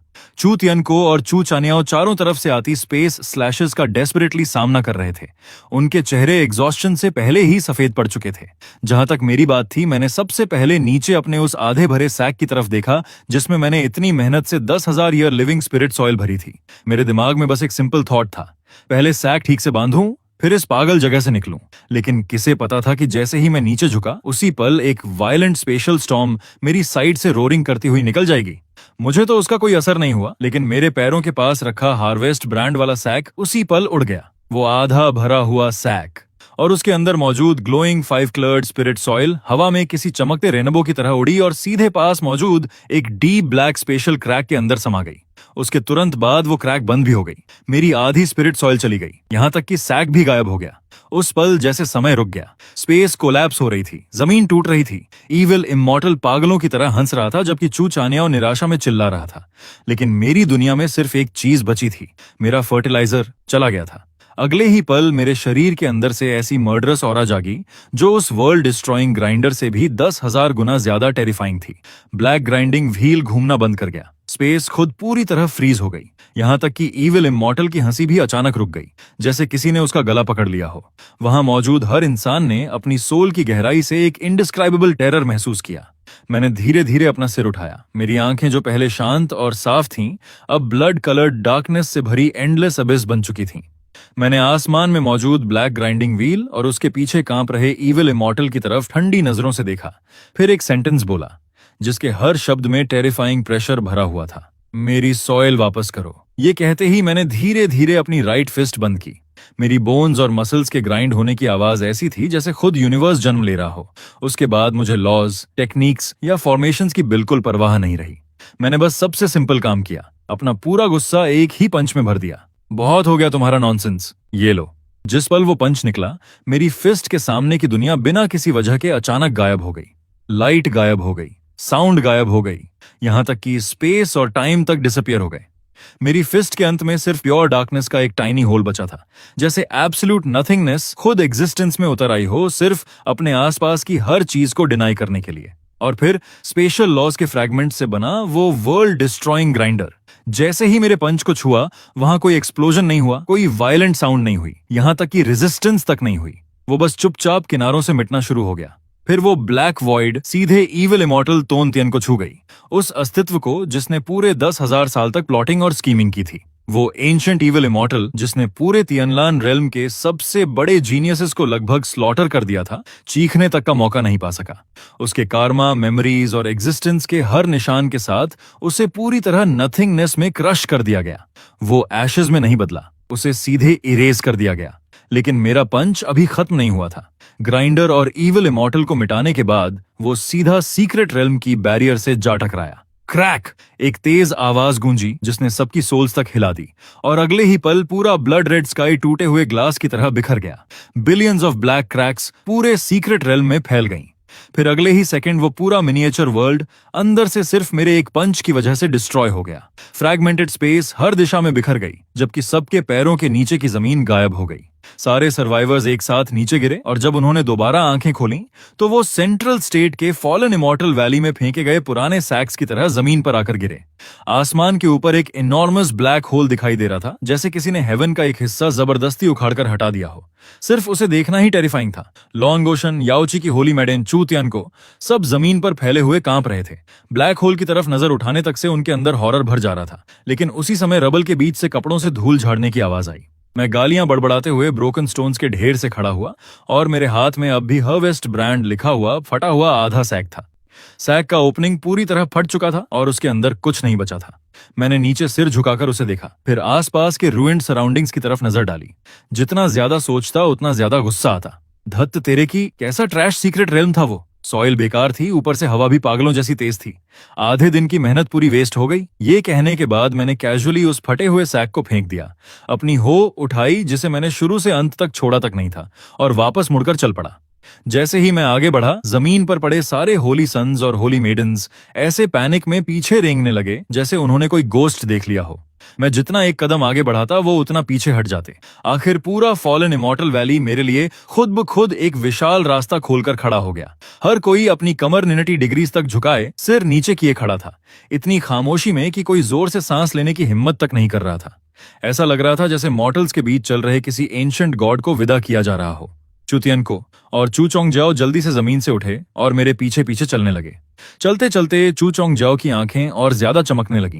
पहले उसने मेरी पीठ की तरफ देखा जहां मैं अपनी हो घसीटते हुए चल रहा था, फिर उसने सिर उठाकर आसमान में मौजूद इनॉर्मस ब्लैक होल को देखा। ऐसा लगा जैसे उसके दिमाग के अंदर थंडर एक्सप्लोड हुआ हो और उसे अचानक एनलाइटनमेंट मिल गई हो। कौन सा सोर्ड पाथ, कौन से लॉज, कौन सी डिवाइन एबिलिटीज, ये सब मीनिंगलेस हैं। एब्सोल्यूट स्ट्रेंथ के सामने हर ट्रिक और टेक्निक सिर्फ इल्यूजन है। उसके होंठ बुरी तरह कांप रहे थे, जबकि एक्साइटमेंट से उसका पूरा शरीर हिल रहा था। वो लगातार खुद से बड़बड़ाता जा रहा था। अब समझ आया। दाओ gave birth to one, one gave birth to two, two gave birth to three, and three gave birth to all things. लेकिन all things का origin, क्या वो हमेशा से वही नहीं था? यही है, यही असली आंसर है। उसी दिन से उसने तय कर लिया कि वो अब सोर्ड्समैनशिप प्रैक्टिस नहीं करेगा। उसकी जगह वो आयन उठाएगा और अपनी सारी स्पिरिचुअल एनर्जी फिजिकल बॉडी मजबूत करने में लगाएगा। वहीं दूसरी तरफ मुझे उसकी किसी स्ट्रेंज रियलाइजेशन से कोई मतलब नहीं था। मेरे दिमाग में सिर्फ वही आधा सैक घूम रहा था जो उड़ गया था। जब तक मैं चीनियन सेक्ट के माउंटेन्स के पीछे मौजूद छोटे कोर्टयार्ड में वापस पहुंचा, तब तक आसमान अंधेरा हो चुका था। 10,000 ईयर स्पिरिट सॉइल का आधा सैक खो देने की वजह से मेरा मूड बेहद खराब था। लेकिन जब मैंने फटे हुए सैक को उलट पलट कर देखा तो सबसे नीचे से 5 क्लर्ड स्पिरिट सॉइल की छोटी सी हैंडफुल अचानक बाहर गिर पड़ी। वो ज्यादा नहीं थी, लेकिन कुछ न होने से तो बेहतर थी। मेरी आंखें तुरंत चमक उठी। मैंने जल्दी से उस प्रेशियस फर्टिलाइजर को उठाया और केयरफुली अपनी स्पिरिट राइस फील्ड में फैला दिया। जैसा मैंने सोचा था वैसे ही कई स्पिरिट राइस स्टॉक्स तुरंत विजिबली हेल्थियर और वाइब्रेंट हो गए। उनकी लीव्स लाइफ से भरी हुई दिख रही थीं और उनके आसपास की वाइटैलिटी ऑरा भी नोटिसेबली थिक हो गई। आखिरकार मेरे चेहरे पर पहली बार सैटिस्फाइड स्माइल आई। कम से कम ये ट्रिप पूरी तरह वेस्ट नहीं गई। लेकिन जैसे ही मैं संतुष्ट होकर अंदर जाकर खाना बनाने की सोचने लगा, बूम! अचानक आसमान में डेफनिंग थंडर फूटा। मैंने जैसे ही ऊपर देखा, मेरा एक्सप्रेशन तुरंत डार्क हो गया। जो नाइट स्काई अभी साफ था, वो अब समहाउ एक जाइगेंटिक 9 कलर ट्रिब्यूलेशन क्लाउड से पूरी तरह ढक चुका था। क्लाउड्स के अंदर लाइटनिंग स्नेक्स पागलों की तरह नाच रहे थे, जबकि एंडलेस फ्लैशेस पूरे हेवेंस को रोशन कर रही थीं। आसमान से धीरे धीरे ऐसी टेरिफाइंग प्रेशर उतर रही थी कि पूरे त्यानलन रियलम का हर लिविंग बीइंग डर से कांपने लगा। मैं उस ट्रिब्युलेशन क्लाउड को घूरता रहा, जबकि मेरी ब्राउज और ज्यादा सिकुड़ गईं। चेहरा अनॉयंस और वरी से भर गया। अब क्या हुआ? मौसम अचानक फिर क्यों बदल गया? कहीं जोरदार बारिश तो नहीं होने वाली? मैंने अभी अभी फील्ड में फर्टिलाइजर डाली है, उम्मीद है बारिश उसे बहाकर नहीं ले जाएगी। वहीं दूसरी तरफ त्यानलन रेल्म के बाहर एंडलेस केओस ऑफ कॉस्मोस के अंदर टाइम रिवर के ऊपर साइलेंटली फ्लोट कर रहे इमॉर्टल पैलेस में काउंटलेस स्टार्स के स्केलेटन से बने मैग्निफिसेंट इमॉर्टल हॉल के भीतर एक जोड़ी जाइगेंटिक आईज, जो पता नहीं कितने टेंस ऑफ थाउजेंड्स ईयर्स से बंद थीं, अचानक खुल गईं। उन आंखों में कोई इमोशन नहीं था, सिर्फ एब्सोल्यूट ऑर्डर और सुप्रीम मैजेस्टी थी। फिर एक ठंडी आवाज, जो खुद हेवन लॉज जैसी लग रही थी, पूरे इमॉर्टल रेल्म में गूंज उठी। लोअर रेल्म में किसी ने प्योर फिजिकल स्ट्रेंथ से कार्मिक लॉज के वेब को डिस्ट्रॉय कर दिया, जिसे मैंने पर्सनली एस्टैब्लिश किया था। बहुत पहले मैंने उस वर्ल्ड से बॉडी कल्टीवेशन का पाथ खुद काट दिया था। फिर वहां ऐसा बीइंग कैसे पैदा हुआ? उसे जिंदा रहने की अनुमति नहीं दी जा सकती। मेरा डिक्री जारी करो, great 9 heavens divine lightning formation activate करो और उस वर्ल्ड को पूरी तरह पर्ज कर दो। कर्मा को करेक्ट करो।